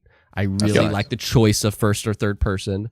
And they explained how, you know, there's just all these different ways they showed an example of like you tackle this like ancient people that are kind of like walking trees or something that aren't Ents, they're just more human size, and like you could kill people and go in guns blazing, but the queen isn't going to be happy with you, or if you sneak in and get to her, she's going to be like, oh, hello, da-da. And it's like there's all these things that I'm like, okay, this is getting me a bit more in the narrative too. I like what I'm hearing about the narrative. The trailer at the showcase though, that didn't really do much for me. Yeah, I think initially when we first saw Avowed, there was something about it that gameplay wise, it felt choppy. It felt like it wasn't finished. This looked better, but it still didn't do anything for me. There's something about it. I don't know what it is, to be honest. Yeah. I do like the art. I do like the art style that they have. That's pretty cool. But honestly, I don't really have anything for it. What are you gonna say, Rob? Or were you gonna say something? Yeah. Okay. Yeah. I don't know if anybody Avowed any thoughts on that, but yeah, I think in terms of first party, I'm wondering if that was my lowest point. Yeah. I think Avowed might have been my lowest point. What were you about to say, Rob? I can see that. My lowest point. That's a neat question, actually. I might get some flack for this, chat. So don't Fallout. Sacrifice me to Doom Guy here. But where is it? Oh, Starfield. Okay. It made me less excited about Starfield. Like I just didn't care. I'm just like, oh, it just looks like scarier. Like I have a question. Like did you play Starfield a good deal? I beat Starfield. Okay. See for me, it's like I was in it. I was in that trailer. Like while we're back on first party stuff, the reason being is because there's so much lore in Starfield. Yeah. That like we didn't. I don't feel like I really sometimes I miss Starfield. I didn't love that game. I liked it, but it's also I think I would have liked it more if I did way more side questing than I did because I just went straight through that story. But the nuggets that I got in that story run, I thought the lore of that stuff, the whole serpents and whatever. That was cool. One of the most interesting things that I wanted to know more about. And so this DLC being themed around that, I'm like, that's a little bit tempting because that's literally the thing that I wanted more of. But what made you not do into anything it? For me? It just didn't I wanted more as far as like the space exploration and different gameplay. Like it just kind of felt like, oh, we're just gonna kind of give you a different setting, and that's pretty much it. Just like here, we're just gonna add a little section in the map for you to explore, and that's what I got from it, and a little more storyline. Where you look at, this is again comparing apples to oranges, but you look at like Elden Ring, Shadow of the Archery, and you're like, oh my god, this is going to be insane DLC. And how much is this DLC going to cost? 30, That's 40 a good question. bucks? I wonder that. I legit wonder, like, is it going to be more than 20? I don't know if anybody in the chat or if you guys know like how expensive Bethesda DLCs usually are. Combat Carl's like, I'm looking forward to interacting more with the Varun in Shattered Space. I bought the fancy watch edition of Starfield, so I got Shattered Space included with it. Yeah, if anybody got the deluxe edition or that whole thing where like I paid $30 extra to play the game early, then you got it. And if you got it already, if I was in that situation, then I would be excited for this. I don't know if it excites me enough to buy it separately, but yeah, I don't know. It did seem neat to me. I did think it was a good that theme of Starfield, man. I'm so happy. Like, I love when anything has an iconic theme. That makes me so happy. Yeah. And you just hear that horn. I'm like, oh yeah, it's Starfield. Here it is, real quick. Yeah. One more. Sorry. Indiana Jones. Well, we're on Bethesda. We didn't touch on that. We're on Bethesda. What did you guys think? Because I thought it looked fine. I thought it looked good. I think I know where you're gonna go. Well, I don't know where I'm gonna go, honestly. I don't know where I'm gonna go. It felt good. To me, it felt like, and again, I know this is kind of like taking I'm taking Uncharted into this, right? I know Uncharted is actually more based off of Indiana Jones, but I felt like it was reversed here, where I feel like they took a lot of, like from Indiana Jones, they took a lot of what Uncharted did, and it just felt, I don't know, like I've seen this before. I don't know if that makes sense. See, so if I can jump in on this, like I'm first I disagree with Rob, and now I'm disagreeing with Kelvin. I very much disagree with that because it's to me the thing that stood out about this particular Indiana Jones trailer, because I got this a little bit during the developer direct, but this trailer, when I was talking with my patrons last night, they were kind of like, why did they have to show so much though? Like this was a long trailer, and like I'm already sold on it. Like I feel like they were spoiling too much. And my answer to that is the reason I feel it's different than Uncharted. They were establishing the feel of this game by showing that snow scene. Yeah. And they really wanted to.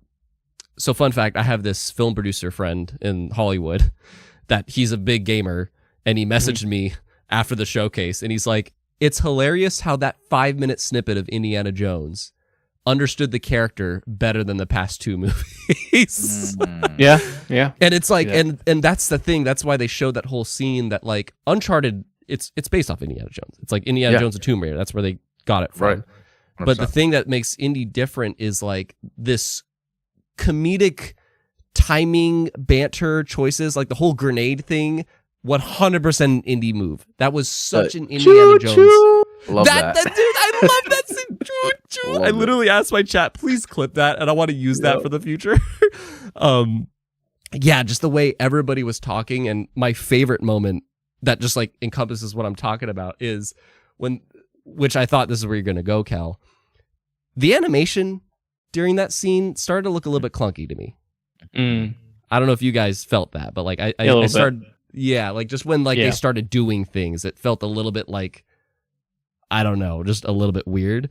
But when the box starts sliding down in between Indy and the other guy, when they're fighting, and it goes past them, I loved seeing just the both of them. They look at each other and they're smiling. They look at each other, they smile, and then Indy punches him. I'm like, dude, that is so Indiana Jones comedic cartoon bullshit that we're gonna love, kind of a thing. So I thought like they nailed the vibe, but yeah. The vibe is there. I totally agree with you. I just feel like it's something that there. I feel like I've seen this before, and I know that Uncharted is kind of based off of Indiana Jones, not based off of, but like it's gotten a lot of inspiration from that. But it just feels like Uncharted was here first, and it feels like it's done that already. Now Indiana Jones is here. We'll see what happens. Because it's like Indy was here first, but in terms of the games, Uncharted was here. In terms of the game, it's different. But I don't know. I'm not explaining myself the way I want to, but it just felt weird watching the trailer. Like I agree with you, especially when in terms of the characters and how they kind of moved and stuff. But interesting. I just wanted to hear your thoughts on that, though. Yeah, which to be fair about the Uncharted thing, it's like even if it does kind of feel like Uncharted, I'm almost not opposed to that because it's been a while. It's not a bad thing. Yeah. It's been a while since we've got Uncharted. Yeah. Like it's been a long time since we got an Uncharted game. So first Uncharted, sign me up. Like that sounds like a good time to me, honestly. But yeah, Rob, I think I was gonna say, I to me this, I'm like, could this have been a VR game? Could it have been a VR game? But then you look into it more, and you're like, no, it can't be a VR because it's polished. It's real. Not saying that VR games aren't polished, but there's a certain like. It's gonna be the cutscenes too. Yeah, like it there's something to it, and I feel like I guarantee you, once I play this game, once it's on Game Pass and I go and play it, I'm gonna be like, wow, this game is dope. Yeah. It's gonna be dope. And just I don't know if there's any thoughts about Fallout 76 or ESO. Like I feel like they're the obligatory. Like I think in terms of these Xbox game showcases, the obligatory is ESO, 76, and Sea of Thieves. Like you're gonna have to get those 3 in. Yep. And now World of Warcraft. Which would transition me to another topic. But I will say the Sea of Thieves thing, as a guy that loves Sea of Thieves, I don't keep up with it. I don't I don't pay attention to what's new in every season. I do a little bit, but like that, and I'm curious if the chat, anybody here knows that ship.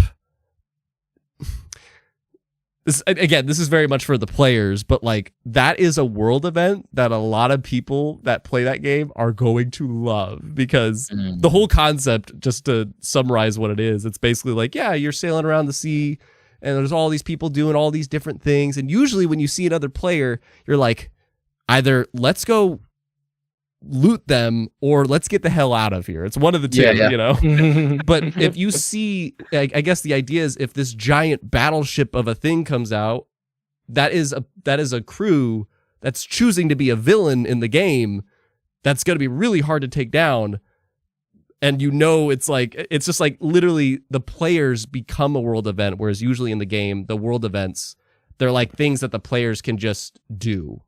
Right. But the world event isn't players. It's a thing you can do, but it's not players. So players becoming a world event, that's like a very new thing that I'm really excited about. So that one I have something to say, but Fallout 76 and ESO, no. But it makes sense Fallout was here, because they should play off of the fact that they became a cultural phenomena. So 100%. Yeah. I agree. Yeah, and that was the only thing they could do. They're not going to show anything else. So for Fallout, at least for a while. Yeah. So. Yeah. How about Activision and Blizzard's presence here? Because this was the first show that they had that, you know, and that was one of the points that I wanted. I don't know. How about Rob? Do you feel like Activision and Blizzard? Here's a good question. Do you feel like Activision and Blizzard are part of Xbox now? More so call it, or Activision. I feel like it is, right? I know, but I felt like WoW was kind of like the one that was the farthest away. To me, WoW doesn't feel part of Xbox yet. Diablo does, Call of Duty does, but WoW is that one, the child that's like, I don't know if I really like you, stepdad. You know what I mean? Like it's kind of, that was weird. I don't know why I said that. But yeah, it just kind of, they showed the War Within, and it's like, all right, cool, and then that was it. You know what I mean? Whereas like, I don't know. It doesn't feel Xboxy to me yet, which is weird. I think I almost feel like. Sorry, go ahead.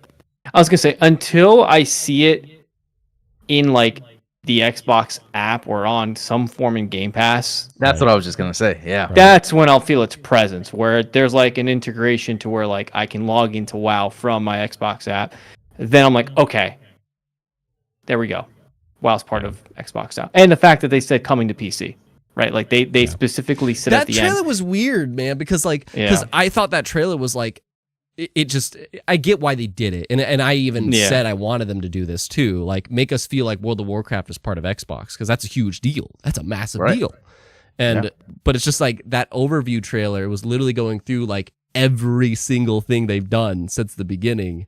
Yeah. So I was really hoping that was a build up to. They would never put it on Game Pass, because that's what I thought. Oh my god, I was like, they're gonna like do something crazy that. Here. Yeah, like that would be insane for sure. But people already pay like $15 a month to play World of Warcraft, so it's like that would be a lot of money you're losing. But at least bringing it to the Xbox, that would have been sick. And I thought that's what they were building up to. But it's just just letting you guys know the next expansion is coming to PC, and that's something that they should market. It is. Sure. Yeah, it's just. Sure. I think we all we just wanted something like a bit more that just made it feel like, oh, this is, you guys now own World of Warcraft, and now this feels like that. So yeah. But I'm glad it was there, and we talked about Diablo 4 before. I was really pulling for the Vessel of Hatred expansion being a Game Pass Ultimate benefit. I really was hoping for that, like the Gears 5 Hivebusters was, like the coming Persona 3 Reload DLC is going to be. I was really hoping, if you're an Ultimate member, here's the Vessel of Hatred, but it's like $40, so I get it. I guess, yeah. And they know people are going to pay it. They know people are going to pay it, so that's why they're like, what was it? Was that what? WoW, Diablo 4, Black Ops 6. Am I forgetting something else? That was like Activision Blizzard? Yeah. That's it, I think that's really it. I'm not seeing anything else really. That's exactly what I predicted. You know, in that pre-showcase video I keep bringing up, and like that's all I could think of. Like I couldn't think of anything else they could do. Is just those 3 things, so it makes sense. But like, yeah, that's it. But yeah, 2 out of the 3 aren't Game Pass things. You know, but the Call of Duty thing is, which is great. Which is why I see what you mean. Like Activision feels like it. But Blizzard currently no, so especially now with Call of Duty being on Game Pass, it just feels like it makes sense now. But this is a question that I've seen many people debate about. I don't know how to phrase it, but like, should that Game Pass drop we've been waiting for have been there? You know, like I'm kind of glad they didn't. At first, I'm like, yeah, you got to do that. If you don't do it here, then when the hell are you going to do it? But now I'm kind of glad because it gave us more time to see the other games. But at the same time, it's like, you need to drop that. Like, what the hell? Yeah, I feel like, I think so. I think overall, it was a good move. Like, everything they did as far as the showcase goes, they did a great job. So, in hindsight, 9 out of 10, in my opinion. 9 out of 10. 9 out of 10. I mean, we're talking... That's more like general thoughts for later, but I just think that like that Game Pass drop, everybody's been waiting on it, and we just keep on not getting it. And I'm baffled that if we don't have that by the end of this week, because I know somebody pointed this out in chat that like we're getting these deep dives, I think like maybe every day this week, and all these Xbox wires.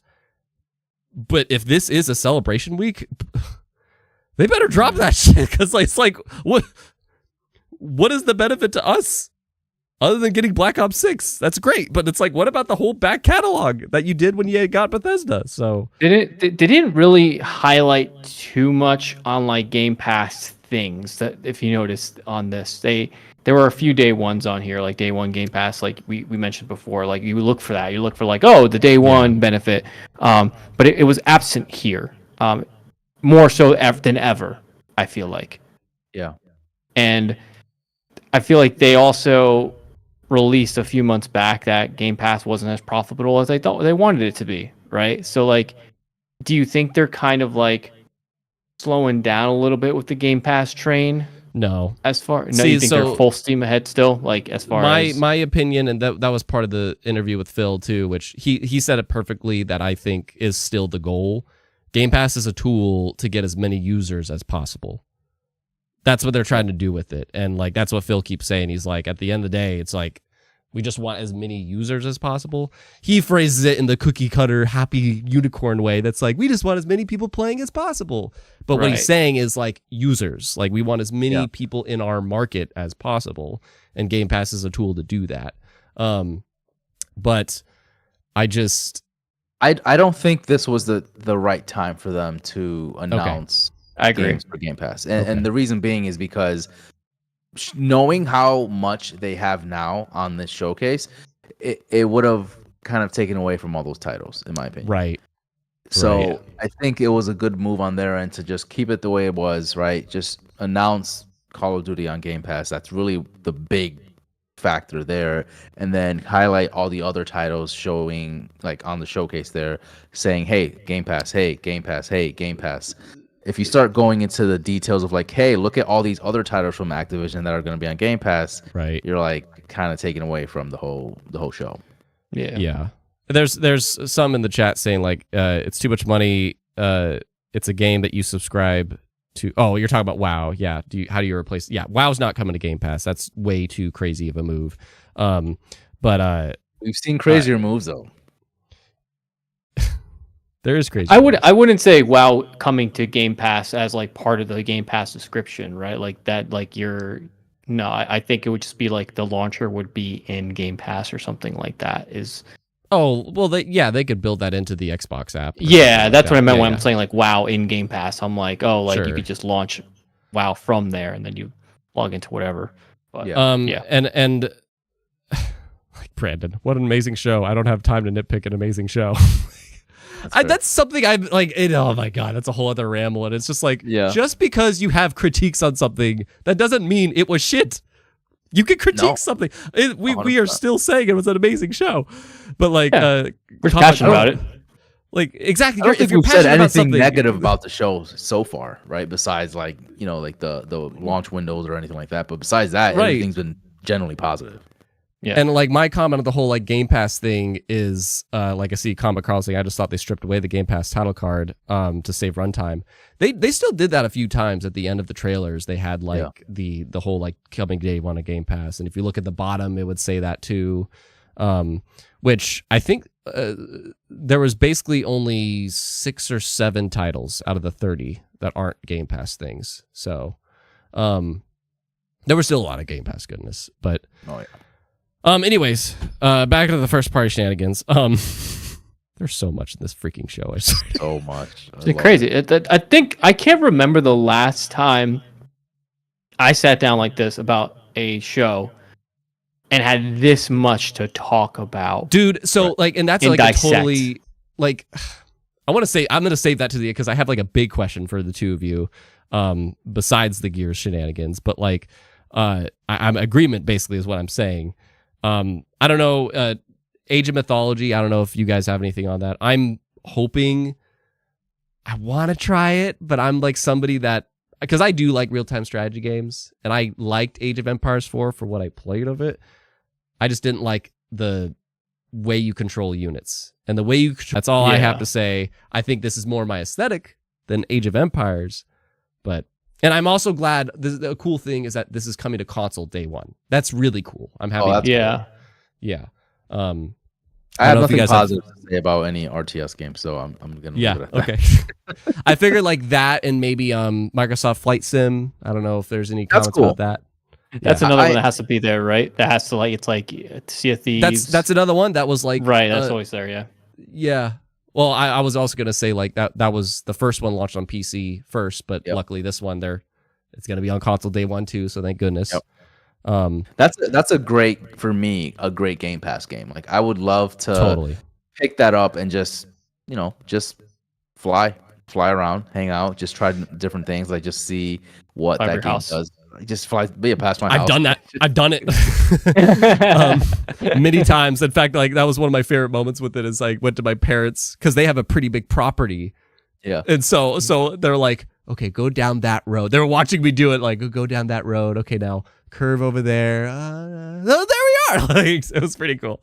That's cool. Like, yeah, there's our like cul-de-sac. And, yeah, it was funny. But I am curious if anybody in the chat knows this, that like, because it says Microsoft Flight Simulator 2024, and basically the gimmick of this one is that you finally have jobs, which is so freaking dope because Flight Sim is an experience. It is, but there just isn't much to actually do. But it's an amazing thing to like. It's a feat, but there's just not as much to do. So this is like the perfect answer to that. So I wonder, is this like, are you still just going to be able to fly around like Flight Sim was, or is it all about the job stuff? Like I'm just kind of curious if this is basically an upgrade, like a big expansion kind of a thing. I don't know. That's For something sure. I wish I want them to give a bit clarity on, but anyhow. Well, in the original, what did you actually do besides, like, were there objectives? Were there things to There was collect? a little bit like you could have you could do the flight school first off, which is great because it legit teaches you how to fly. But also there's So like cool. some landing challenges. You could try to ride on like a course that you go from one state to another or something like that. Like there was like things, but they were very like cookie cutter. Yeah. So that's why this one looks pretty cool. I try that game. That's a game that I really, really need to like. It's sit something. down. It's something to make an evening out of, man. Like I had somebody over and we went to like some spot, like a random spot in Africa, and it was like trees beyond eyes could see. It was ridiculous how That's so far these cool. trees went, and I was like, I can't believe there's a place like this on the planet. And that's what you do. Like you could just see all these places that you just have no idea. It's a crazy experience of a thing. These like if they took out the free flying part, it would definitely be a downgrade. That's what I mean. Like I wonder if they're just adding to what they already did. I don't know. By the way, I put a poll in the chat asking, does Activision Blizzard feel like they're part of Xbox? 88% say yes. So that's interesting. I was thinking that'd be more 40-60 or something. See, everybody's very confident. All right. Okay. All right. All right. South of Midnight. That was a straight gameplay showing. I thought it looked great. Yep. The aesthetic of it is super. I love the style of it. I'm glad Compulsion. This is their first game being an Xbox game studio as well. Yes. And it's just cool. This was one of those games that one of the things I wanted most was like the creative projects. Like deep down, I really want to see Double Fine here. I want to know what they're doing because I feel like those creative projects is another thing we need to see. That you're still like supporting projects like this that your studios want to do, like the Pentiments and so on. And this game is one of those games that I'm like, this is really cool, and I'm glad you guys get to make this. And like, you know, the combat and whatever, there's not much to say about it, but in terms of like the aesthetic and the character and the story, yeah.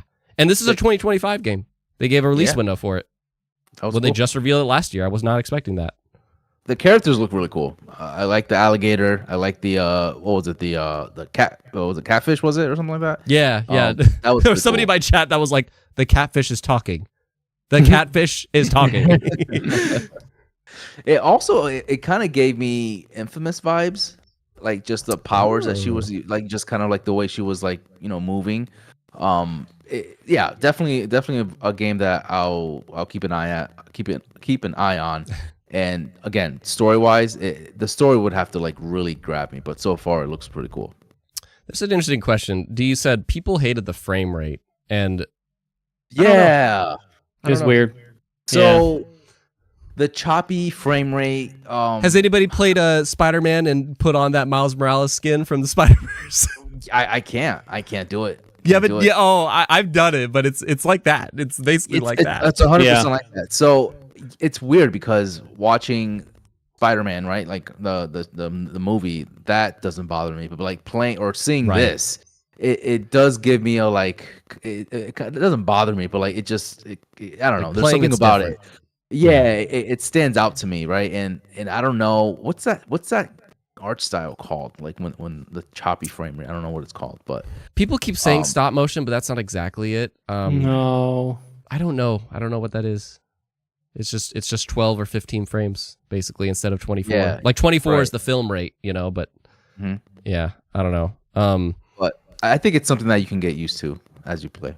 I'm looking forward to it for the narrative. I think like I have a feeling that we're really gonna like this girl, and she said something about she's looking for her mama, and just like the talking catfish, you know, is probably gonna be a character that you use to go to each of the zones. I'm in it for the narrative that we potentially might play, which I'm hoping the gameplay is fun enough. But yeah, D's like the animation is running in twos. Yeah, I don't mind it. I didn't mind the choppy animation. Rob, I don't know if you have anything on South of Midnight. Not really. Honestly, this was one of the games where I felt like was like a break for me in the show, where I'm like, okay, this is a game that I'm gonna probably skip over and pass. Yeah, you know what I mean? Like I wasn't like fully invested and involved in that game. You'd agree they showed it pretty good though, right?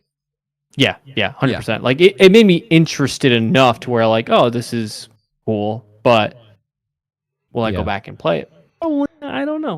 We'll see though. Yeah. Now, Perfect Dark, on the other hand. Oh, wow. Love that. So, I loved, so far, from what I've seen from Perfect Dark, I loved everything about it. Now, I've watched and read some things on the internet. Everyone's like, oh, this could have been much more than what it was. And I disagree. I think this game looked really good for what it was. It's pretty. It was a pretty game. Like I was watching it. Yeah, it looked good. Everything. I admit, I'm one of those people that I'm like, I've gotten some flack on this because again, you can't criticize anything that you think is amazing.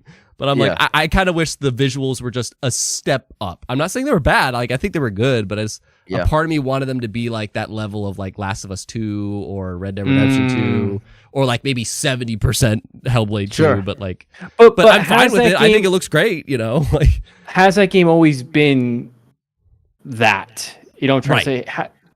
Right. Was it always at the top of the line? No, that's not as ever was Right. that. It was just Very good point. Yeah. Anyway, I sorry, just Kel. think everything about it, like, you know, the espionage part, right? The different gadgets, the parkour, like those things. Like I was like, all right, this looks cool. Like giving me a little bit of Mirror's Edge. It had substance that I enjoyed. So I was like, yeah, this is cool. I'm definitely gonna buy this. I was really pleasantly surprised to just like get as much of a dive as we got. Like, yes, yeah, they went in. Again, like this was one of those 6 games that was just like the cinematic reveals, and they just like full on. This is what the game is, and we're gonna. And it's funny. Good. I like that I brought up South of Midnight and this back to back because those are the 2 games that we got like the most walkthrough like showing. I would say, and yeah, like they really showed it off, really good. I don't know, like I see World Renowned saying that gameplay had red flags all over it. I disagree. Really? I thought it just like I think I actually remember World Renowned. You were the one that brought up like this was the game that needed to blow our socks off, and I think I could see why some people think that, and it's really part of me too. It's where I say the visuals, and it's because they advertise this as the quadruple A studio, you know, and that jazz. So it's like I think people had really high expectations for it because of the way they labeled this game. But I just think at the end of the day, how a game plays is what matters. There's some people, I don't know if you guys see this, and I don't want to dive into it too much because I think it's stupid to dive into it, but it's just like, at least me personally, people keep bringing up like, she doesn't look good. I'm like, I don't give a shit. Stop. You're not gonna see her. It could be first person. You're not gonna see her. Yeah, like who cares what I think she looks fine. Like who gives a shit? Fine. Like I saw that too. Like people were complaining about her chin or something. Like, cut it out. Stop. Yeah. In the first one, did you see her? No. The second one, did you see her? No. Why do you care? It doesn't matter. Yeah, people are crazy. That's a complaint. Just a complaint. That's what that is right there. Yeah, you know what I mean. I feel like Stellar Blade like got so shot down just because of the controversial stuff surrounding it, and it's like, but the reviews are good. Yeah, but I just want to focus on this. Okay, but anyway, okay. But I liked it. I thought it was a really good showing, and again, it was one of those like 6 cinematics that of the 3 left that I was really hoping that we'd see. Like literally, that's the cool thing about the show. Like I can't believe how many things we saw. And like legit, I feel like the only Xbox project that like should have been here that was Everwild. Like that's literally the only thing. Everything else like was here in some way or like understandably why it's not here kind of a thing. And yeah, like Clockwork Revolution and Midnight, I didn't think they would be here, but then here's Midnight and it's like, oh, here's a release date. But yeah, I just that's a separate round. But yeah, I did not expect to dive into Perfect Dark as much as we did, and I thought it looked pretty sick. Shout out to Josh from Quest Mode. I think he's gonna love that game. Because he's such an espionage and stealth guy. But anyway, friend of Codename Good Game. But was there any other first part? Let me look at this thing because I feel like we actually covered it all except for the big boys. Fable. We didn't talk about Fable. Yeah, that looked. Another one that's for 2025. 2025? What'd you think, Rob? I want to hear your thoughts. I've never been a big Fable guy. I've always appreciated the game. Never really got into it. This looked really good. I enjoyed everything I watched. I was really invested in the trailer. I liked the storytelling that was done in the trailer. And they showed some gameplay, which was kind of like just snippets of it, and I'm pretty confident in the product they have. So I'm going into it being like I might be the first Fable player I actually get in, stick my teeth into. You Tony? Oh, sorry, Kelvin. Well, real quick, I did enjoy the trailer. I just hope that they keep the same comedic narrative throughout the game. And again, I'm not a huge Fable person either, so I don't know if that's something that they've done in the past. But I did enjoy. What's that? I think you choose. I think there's like you could go villain or you could go hero, right, Tony, for Fable? Yeah. Or like middle. Yeah. But in terms of the humor that they had in this trailer, I don't know if that was the same in previous Fable titles. So I did enjoy the guy talking and just kind of like giving that humor and that comedic feel to it. So I just hope that just stays throughout the game and there's like Right. little snippets of that. So, but everything I've seen so far, like the gameplay that we saw, a little of it looks great. I think again that's another character that had a lot of controversy when they first revealed her, right? Where Yeah. she didn't look pretty or whatever, and she looked fine. She looked great. I thought everything about the character. So herself I have a comment looked off of close. that like kind of like D says, Fable is mostly about the choices you make, which that's to me like that's the one thing I really which I have like a follow up question after this, and then to talk about Gears, and then just kind of wrap it up. But like the one thing I really look forward to seeing about Fable is the RPG stuff. We haven't really gotten that yet. I brought this up earlier that I think it's really cool that the showing that we saw last year, which is another reason why I didn't expect to see it here. It's like, oh, cool, you gave us that update. You're probably not going to show. Oh, you did, and a release window. Holy shit! And a release window, yep. But again, this showcase doing things I wasn't expecting. But right. But the visuals of that last look that we got, it was true. We get to see her walking around the town. We get to see her doing the combat. We get to see moments of cutscenes. It's like this is Fable, and it looks that good, and it's crazy. Between if State of Decay 3 looks like that, if this game looks like this, and Hellblade 2 looking the way it is, we're diving into that. We're diving into good-looking games, like finally those next-gen games, maybe. But in terms of the game, I really want to see the RPG stuff, and I jumped in here because you mentioned the character, Kelvin, and I think I was telling my buddy this, and he was like, I don't like the idea that you're playing as the character the developers made, and you're playing through that character's story. And I'm like, I don't think that's going to be the case. I think because the thing is if you played Forza Horizon 5, because it's the same developers, they have a crazy character creator in that. Like you could, like other games, little dimples and how much hair and all that stuff. You literally craft your character. You pick a name, and the characters in the cutscenes say your name in that game, which is wild. That's so I remember that cool. when I played it. Wild. And so I have a feeling maybe they're going to do that in this, where it's like, this is the character that they're doing the Mass Effect thing. When they would market Mass Effect, they would show the default models in the trailers. But when you play the game, you could customize the character. If you want to, go for it. You could totally change how they look, but they're just going to market it with this default model. So I have a feeling that's maybe what they're doing here. I don't know. I find that very believable of a circumstance. Yeah. Renowned hopes I'm right. Yeah.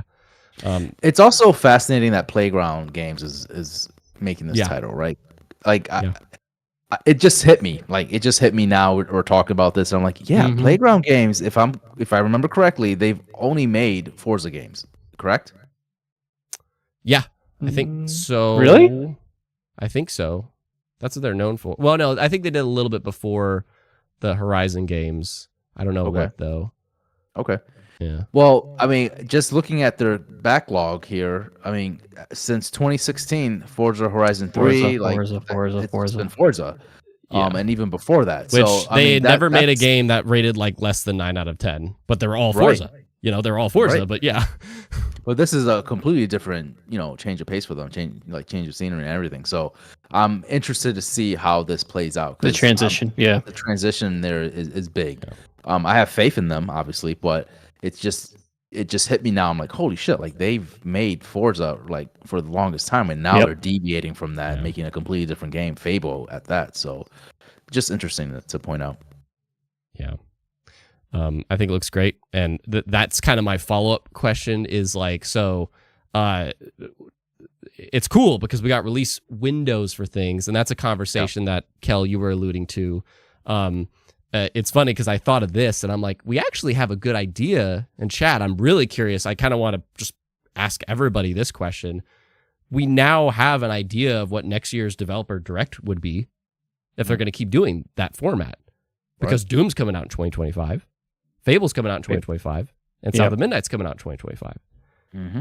If there was a fourth game, what do you think it is?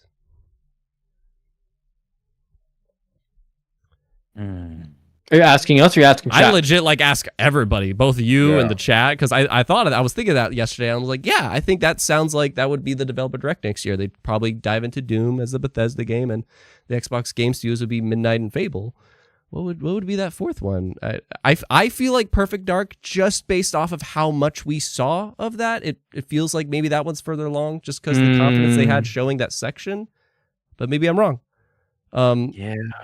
Like, and Combat Carl, I see some saying like COD, but it's like that's too early in the year. They just would have released COD like 3 months before that. So no. Maybe that's a good question. Banjo. No, it'll never be Banjo. It'll never be Banjo. I have no idea. I honestly have no idea what it would be. Maybe I definitely want to put my cards on State of Decay. I feel like that game is still, like I said before. It's a good one. You would or wouldn't put your cards on State of Decay? I don't think I wouldn't put my cards on State of Decay. I think it's still I wouldn't a either. ways away. Yeah. Man, I mean, could be wrong. Who knows? But yeah. Did you say Doom? Well, Doom for Doom. sure, because like that has that 2025 on it. Okay. Yeah, I didn't know if you said it or not, so I was gonna say Doom, but yeah, I don't know. That's a good question. I have no idea. Yeah, I don't. And it's crazy. And a little off topic a little bit. Indiana Jones is still slated for this year, but we don't have a release date. Yeah, right? no, that's another question too. Is like I thought it was kind of weird that Avowed and Indiana Jones didn't get release dates when they're supposed to be 2024. Fragpunk, maybe. That's not first party though. It's not first party. But then again, Visions of Anna. Oh. Yeah. Yeah. I would probably say Perfect Dark, if anything, because I think that's where I think too. Yeah, I would agree on that. Perfect Dark might be the next one there to showcase. Yeah, Carl thinks State of Decay 3, which I think is very possible. I think it's possible. I have more confidence in Perfect Dark, but it could be State of Decay 3. I agree. Yeah. In terms of release windows, they're the same. Been in development for around the same time. Maybe they have something else to show, right? By the time that shows up, right? So maybe they do have something in store. They just weren't finished quite yet for the showcase. I don't know. But to me, it just didn't seem like they didn't have much ready to show. Do either of you? Okay, so I'm gonna pull something that is a live stream moment, and I'm sure both of you are like maybe wanting this too. Yeah. Live chat. We've been here for 2 hours. If anybody has a if anybody has a potty break, we should do that before we hit Gears and just final thoughts. Rob and Kel, I'm gonna ask you guys to either share with the chat, like, what is the situation with the release dates, or look at their questions. I'm gonna go potty, and then we should all take turns if we need to. 3, 2, 1, break. Yeah. Okay, go. I'm staying. So release dates for what? Yeah, release dates. Go. Come on. I think he just meant in general, right? So what's the situation with the release dates? If I heard that correctly. I mean, I want to talk about Gears. I want to talk about Gears, but I mean, you just want to talk about Gears. I just want to talk about Gears. I'm going to be honest with you. But Doom 2025, right? They said, but when in 2025? I'm going to say February. Here's a better question, and maybe I'll leave this. I'll wait till Tony, but we can still ask this question, especially chat. Do you think any of these titles that have a release window are going to get delayed into 2026? Ooh, that's a good question. My money is on Perfect Dark. I think. Wait, we didn't get a release date. We didn't get a release window. Right? Nope. What did we get a release window for? Damn it. Not Fable. Fable said maybe in 2025, but I'm confident that's gonna come out next year. I'm confident. I don't know. It looks really good. I think that one might get delayed. It looks good. It's gonna probably get delayed. Well, this is my only reasoning behind it. I said Fable. So No, Tony, maybe. I questioned whether the titles that we have a release window, right? Are those gonna hit 2025, or are one of them or most of them going to get delayed? Right. So wait, sorry, the titles that are going into 2025? Yeah, the titles that were announced for 2025 is one of them. Because I got comments off of that. Does anybody want to take a turn, by the way? Are you good for the maybe 15 minutes? Okay. I'm good. Yeah, I'm good too. Yeah. I'm pretty. So my answer to the whole release date thing is I think, to keep it condensed, I think Avowed and Indiana Jones, they have dates in mind, but I wonder if they're holding on to them because they want to be a bit sure about 2025. Because I didn't like what they did this year, where there was nothing first party wise until Hellblade 2. Until Hellblade 2, there was nothing. They backloaded the shit out of this year, which is ridiculous. And it's great, for the back half of the year, but it's not spread out as well. So maybe they want to like be sure when is Doom roughly going to be out? When is Fable going to roughly be out?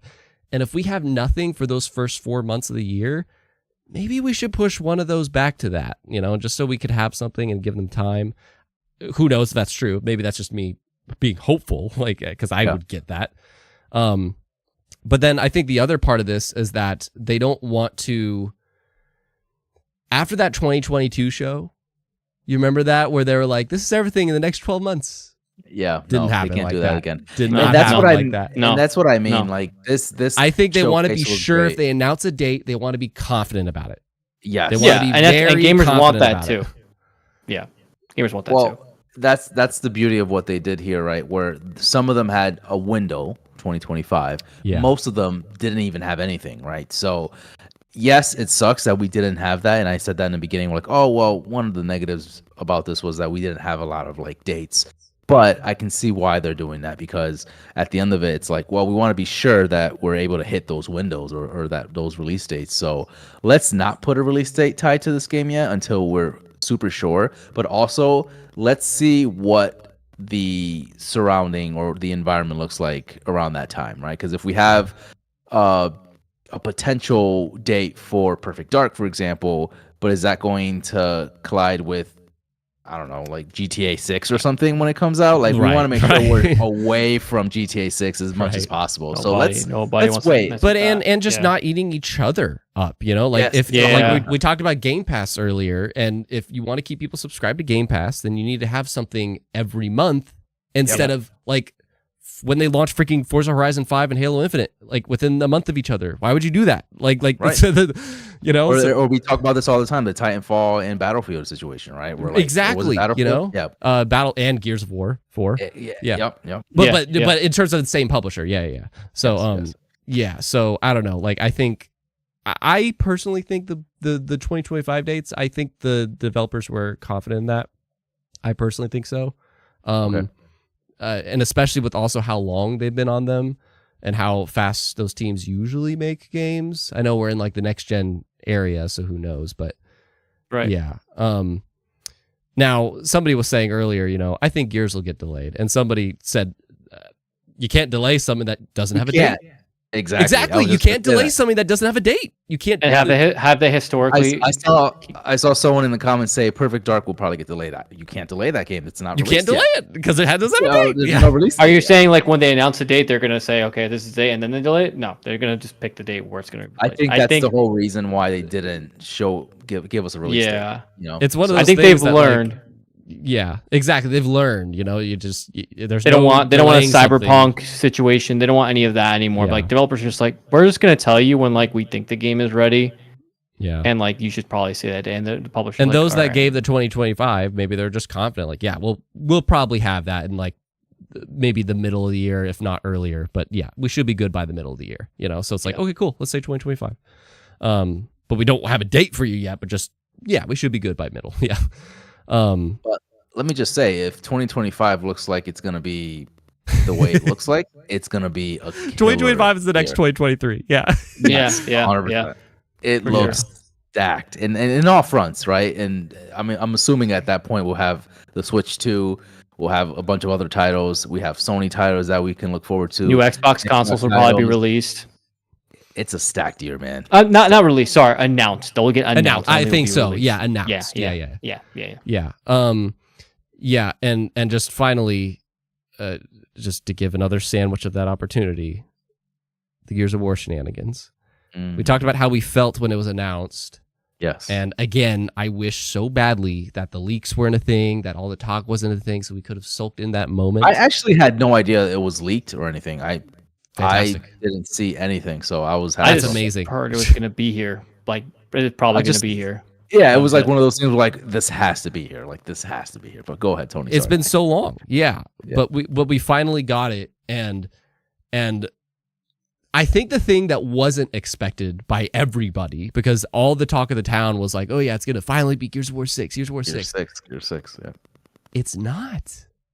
Mm-hmm. It's a prequel based off of what I would say many Gears fans would agree is like the most iconic day in Gears lore.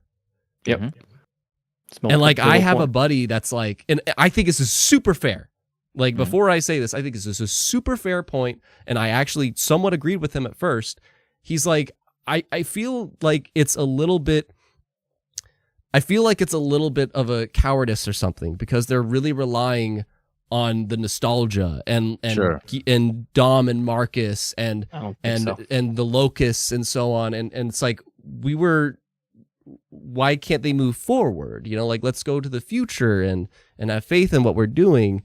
And I totally, like, at first that's what I thought. I was like, you know, I love this and I'm going to embrace this, but it also felt a little bit like, are they relying on nostalgia here? But after sleeping on it, I'm in love with the idea, and I'm going to like put a bookmark on why, but I'm just curious like how you guys are feeling about it not being Gears 6, but instead being Gears E Day. How about Rob? I'm going to let Kelvin go first because I got some ammo on this one. Yeah. I got some ammo on this one. I like that.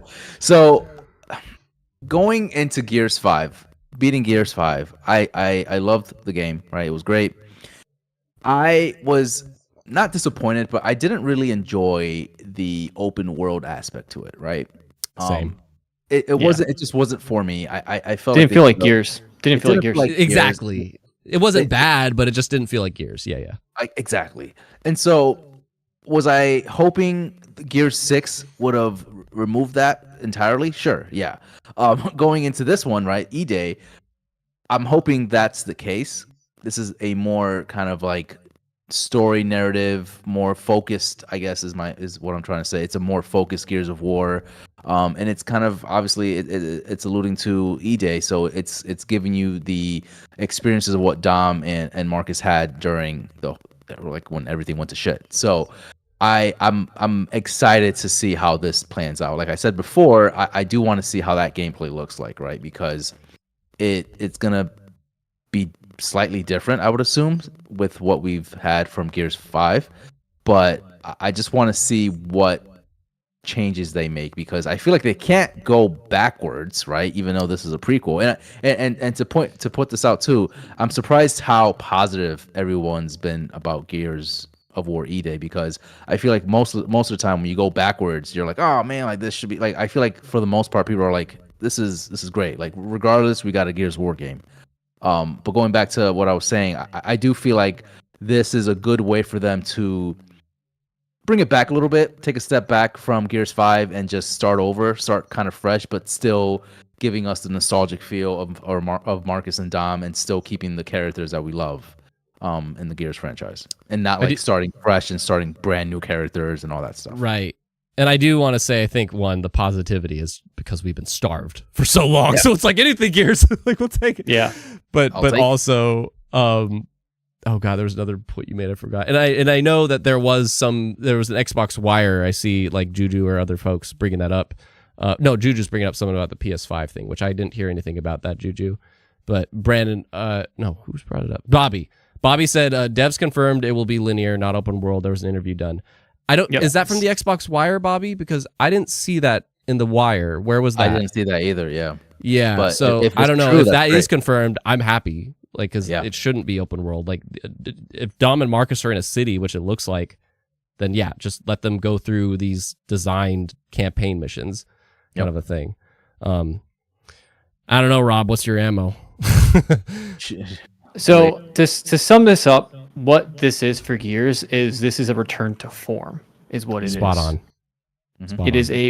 They are trying to give you that feeling when you first booted up Gears of War 1 in a sense, but not it be like a remaster or try and harp on like they're going to make it a new experience, where there's an interview, I think on Kotaku here, that says like they want the game to feel scary again. Not necessarily scary, but they want like the enemies to feel like this is a new thing that's happening. They want to make it feel fresh. Where like the locusts are They've coming. never dealt with anything like this. They've been in plenty of wars, but they've never dealt with whatever the hell this is.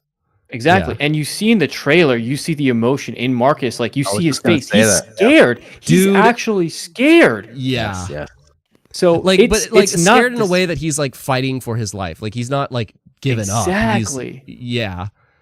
Super. And Sorry, keep going. It's just no. And that was the thing that I saw immediately from the trailer, and I was just like, the fact that like when you see Dom and it pulls on your heartstrings, like, oh my god, like.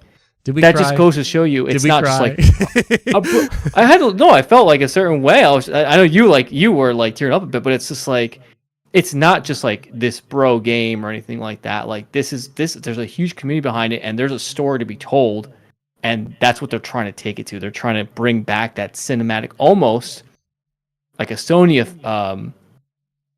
effect, right? Like they want that like big AAA set piece, like these big moments happen. They want like the immersion holes like dropping into the ground in front of you, and like corpses coming out, and just like I can't think of a better time for them to come back to this point of the series than now. Well said. Yeah. Speaking of just the story element, so that's the thing that I teased this at the start of the show. I was doing some research because I fell down this rabbit hole of just like the potential of what the story is. And really quick, I just want to see Juju's thing. Playing Gears should feel like hiding from the boogeyman, not gliding around an open world that is trying to be Zelda. Perfect. Yep. Which I don't think it should feel like you're hiding from the boogeyman, but I feel like it should, as Rob is saying, like this game, they have such an opportunity with this story. And that's where, like, to come back to what I was saying earlier, I was where my buddy was at. It's like, it is a bit worrisome, and they said in the Xbox Wire that they're not forgetting about Gears, like potential 6 or whatever. Right. This is what I was going to comment off of Kelvin's stuff earlier. Like taking the step back, they said like we still want to treat this like this is the next Gears entry. This isn't a spin-off. This isn't a side title. This is our next big game. So in that bit, like Halo Reach was for Halo, Good way of putting it, actually. Yeah, exactly. So, but narrative-wise, the thing that brought me back, this has the potential story-wise, like visuals, gonna be through the charts. You know that. It's Coalition, and that trailer, Blur assisted with that, but they're still using like the same stuff that Coalition's doing. So it's like it's gonna represent what the game that they're shooting for, which is crazy if so. We're going to have great combat, hopefully. I wonder how they'll make it feel different if, like, this is the first time with Locusts. Are we just going to instantly be able to fight them? But the story is where I'm like, E Day has so much potential, and I looked into it. I got some fun facts for you that I'm very curious if you two knew, that I'm like, dude, this has some strong potential. 1, 25% of humanity died on that day. 1/4 of the world died in 24 hours. That's fact number 1. Fact number 2, and I totally forgot this. I don't remember where you learn it, but it is in Gears 2 and 3. Dom lost his kids. Dom lost his kids during E Day. Holy shit, I forgot about that. Fun fact. 3, Marcus is 22 years old. The little baby boys. That was the fun thing. I'm like, wow, they are super young. I didn't know that. Okay. Yeah, it's apparently like Marcus was born 22 BE, which is before emergence. So he's like 22 years old in that trailer, which makes sense because he looks super young. Right. 4, Marcus and Dom met when they were 11 years old. Oh, wow. They weren't friends, but they met. And that's what they highlighted in this, is that they're not going to be buddy like they are. They're going to and that was exactly Rob. Yep, you're jumping ahead because exactly they were mutual because 5, Marcus was like best friends with Dom's brother at first, Carlos, and because Carlos is dead, he died like during their wars. Now the two of them mutually share something that they're both mourning over, and like those 5 elements, I'm just like, dude, this has a lot of potential to just be that story that Rob was teasing at of like, the PlayStation thing. Like, story-wise, this could be so much better than any of the other Gears, especially if it's just Dom and Marcus. Because I think, we're not going to see Cole and Bear. They're off, I think, a week later doing Judgment Day or something. If it's just an intimate, like, downscale of just Marcus and Dom, and they have that mutual ground, and Dom trying to get to his kids and blah, blah, blah. Holy shit. I'm ready. I'm so excited I could just see it. You're in the dead of night, and you're like walking down the streets, and you just see things just crumbling around you, and just like car alarms going off and people running, and just like, I'm like, oh, this is everything that I can't wait. Oh, it's gonna be so good. You don't have your chainsaws. That's true, right? You won't have chainsaws. The chainsaw we don't know yet. Didn't exist yet. Apparently, we're going to see the origin of it in this game. So says the Xbox Wire. But like, in the trailer, you see he has like the bayonet version of it. Yeah. The environments are going to be interesting, right? Like the whole world is just starting to crumble. So we're not going to see this post-apocalyptic world. No. It's going to be more like modern, more like alive, sort of, right? So it'll be interesting to see how that plays out. Just people under rubble, or you just hear screaming in the background, or just all this, dude. And it's gonna be gory too. It's not gonna be like. It's gonna be like you're gonna see some crazy stuff happening to like innocent people, I imagine, and it's just gonna be just such a. So we'll see. Like, I don't know. Obviously the sooner the better. I have a feeling this is a 2026 thing, because they just revealed it. So. Yeah, which 2026 is another conversation for another time that I kind of have a theory of a video I want to pose. But actually, I think I teased it to you guys on one of your episodes. Plug in the Game and Do a Podcast, find my episode, and maybe you'll hear that theory. But at the end of the day, I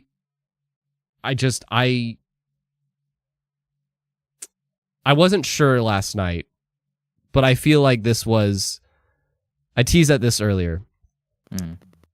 This Xbox showcase, I thought it was so amazing, not even just in terms of Xbox, but I thought just in terms of showcases in general, that this showcase, it was so good that it actually made me miss E3.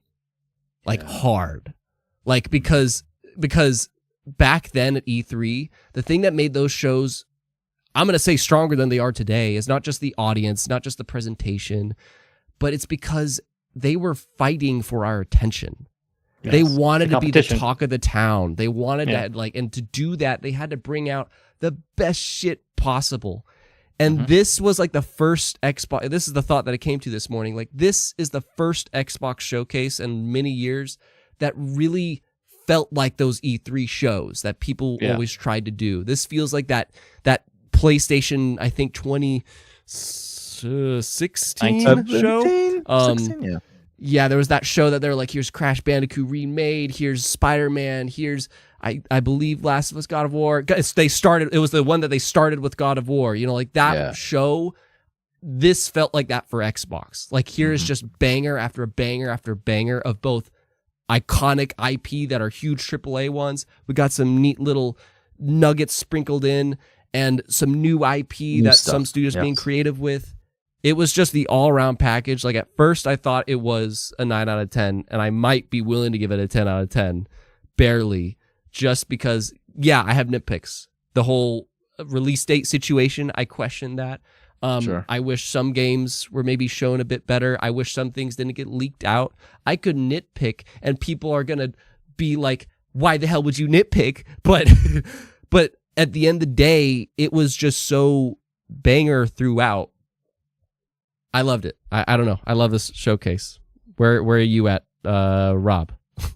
I'm going to say, in a post E3 era, this was the best showcase we have seen in these formats, in my opinion. Just because everything you said, it had everything that you could ever want. This is... And I would say, I was thinking about this earlier too. I was like, if there was E3 happening now, we had PlayStation, so I guarantee you that Xbox would have won right? They No would have been the questions. victors, Yeah. right? Like, no question asked, right? Like they would have won. Like it doesn't matter what. We'll see what the Nintendo you know. Direct does, but yeah. Yeah, but I don't even think that personally. Anyway. And it's just like, and this what sucks is that now we go into this post and we're gonna look at all the different ones and we're gonna be like, oh, it's not as good as the Xbox one. So now this is kind of like the Pinnacle. not showcase. pinnacle, or just like we're gonna always constantly be comparing things to this showcase, which like I said, I'm so happy that we actually got something like this. And every single showcase we've had in the past, I've always given it a B, a C. Yeah. This one I could confidently say this is like an S tier / A plus like show. Like this was like it had. I didn't go in there like, man, I wish this was here. Man, I wish this was here. No, I'm like I felt like I'm excited to be a gamer. There's so many cool stuff to play in the future. So Yeah. You can This shoot is- crushed skulls. yes, on. and ride dragons and blow And ride fire dragons. into another bigger dragon, whatever that thing was. fried Go ahead, massive. go ahead, Kel. Sorry. No, I was just gonna say that just to piggyback off of what Rob said, you nailed it. I mean, this is going to be a showcase that's going to be talked about for years to come. It's going to be one of those, and it's gonna be the standard at this point, right? We're gonna have to see what PlayStation does on their showcase whenever they announce that, but everyone's gonna compare it to this one, right? And if they don't bring in the big guns, then it's gonna look like an inferior showcase. So it set a standard that, again, it had everything you wanted here, and we could nitpick here, like you said, all we want, but at the end of the day, they brought their guns. They brought, well, not real guns. They brought their games, and they showcased. They did games start that and we end haven't with seen in quite- shooters. That's fair. Yeah, that's fair. That's true. But they showed the games that we haven't seen in quite some time, and games that we were questioning for quite some time, right? Everything was here, right, for the most part. And they did it. They did the damn thing. So I'm super proud of them. Super happy that they showcase these games. And it's, I mean, again, 9 out of 10. I would say a 9 out of 10 for me. I do want to say one last thing about this showcase, and we talk about like, oh, why would you release, like, why would you do a be part of a showcase or do anything like that where you can just like go on your own social and announce it there, right? But it doesn't hold as much weight because we're going to be talking about all the games that were included in this for a while, right? There's just going to be, whereas when they release something off of someone's social, you'll talk about it for the day, 2 day after, and then you kind of forget about it until it releases. We're going to be talking about the showcase for months and months and months and all the different games that we're speculating. It just has so much more weight when it's shown like this versus when you just do it on your own. Yeah. And there's things that the crazy part thing, and like it's Xbox's future is kind of nuts because the crazy part is that there was things that weren't at this show. Towerborn, that's supposed to come out this year. That's that's not a big thing, but that's a first party thing that's like, okay, co-op. And we didn't see that. And we have no idea what Double Fine's been working on for like the past 3 years. There was no Halo. Right. Maybe next year will be the year of Halo to return now that Infinite's been out for 3 years at the end of this year, and there's just like, there's so much, we still don't know when the hell Elder Scrolls 6 is going to happen. And it's like, I think this is the place, but now Starfield's almost been out for a year, they're going to have their DLC, but like this showcase made it feel like this is what all these acquisitions finally led to, I felt like that personally in 2021. I thought there was a great deal of really good first party showings at that show. I thought last year's showing was really great too. But I think the thing we've always lacked is that feeling of those AAA bangers that we go to the PlayStation shows for. I really feel like that. Like that's the thing that the Xbox shows, they've been great. Again, I love 2021, 2023. But this was that show that finally had those AAA bangers between Doom, between COD, and between bringing back what was one of your 4 horsemen with Fable and really giving a release window on it. And of course, just Gears and just so much new potential of bringing Perfect Dark, and World of Warcraft is now associated with you. Like this was the showcase to let you know, hey, we spent like $80 billion on all these people. Now just stop. Stop and let these guys cook. End it with all the layoffs, and just the full circle is, I feel like this was the show that made me feel like, I don't like the stuff that happened, but I like where the future is going. Yes. I don't like what happened, but I like where the future is going. So, yeah. Those are our thoughts on the Xbox Game Showcase. It was a doozy of a time, and D is crying. I'm crying too, man. Comic Carl did Todd say ESO was aiming for 2026? There was rumors of it being 2026, which is that's a whole potential video / theory I want to talk about, which is the year 2026 and how that might be an insane year for Xbox is all I'm going to say. So stay tuned for that video. But Robert, Kelvin, thank you guys very much for being here today. It's been a blast talking about this with you. I apologize for taking up so much of your time, but I hope it was a amazing conversation at the least. It's like I said, you two are my maybe two favorite people in the world to talk video games with, and we had a lot of games to talk about. We didn't even really talk about them all in depth, but we just breezed through them. So, hey man, we went into detail though. This showcase, there was a lot to talk about, and I think we did a pretty good job breaking down everything. Most of it and touching everything. Yeah. So, thank you, Tony, for having us here. I mean, these 2 hours didn't feel like 2 hours, so I had a blast. That's the best thing about it. Literally, that's the best part. Exactly. That's how I feel when I talk with you guys, man. I'm just like, oh shit, so much time has passed. Yep. Yeah, so that's why I'm glad. What? I said that's how it should be, though, right? When you're talking these discussions, it's like you're in the room with you on the couch, and we're all having a good time, just having a conversation, and then you're just like, oh. It's this time now. It's 12 o'clock. Oh, I got to get home now. You know what I mean? Just Yep. Fantastic. I hope chat. You guys had a good time too. I want this more. I want more people. I had low key Matt for Kingdom Hearts 4, and now I'm talking with Rob and Kelvin about the Xbox Game Showcase. I want to have people on the channel more, whether it's a video or it's a live stream. And this was something I'm like, I don't want to just ramble. I want people to banter with. So I really thank you guys. And if you ever bring Kingdom Hearts 4 into this again, I swear to you, I thought of you guys too. But look up Low Key Matt, and you'll see he's literally the Kingdom Hearts. Kingdom Hearts. Yeah, for sure. So I'm like, all right, let me get this guy that makes lots of expert content and shenanigans. But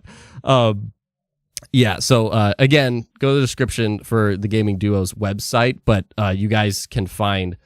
Can you say your ats on Twitter? Because for now, while they're on break, feel free to just at them on Twitter if you like them both. Kel, what's your Twitter? My personal one, it's at Fox Photons, FOXPHOTONS. How about you, Rob? Mine is Ridic Rob G. I'm going to spell that out for you guys because it's spelled dumb. RIDIC Rob G. So Ridic Rob G. You know what I heard. And if you couldn't understand that, just go to my latest post on Twitter, and they're both tagged in that post. So they're both amazing dudes, and I hope to hear Gaming Duo podcast returns.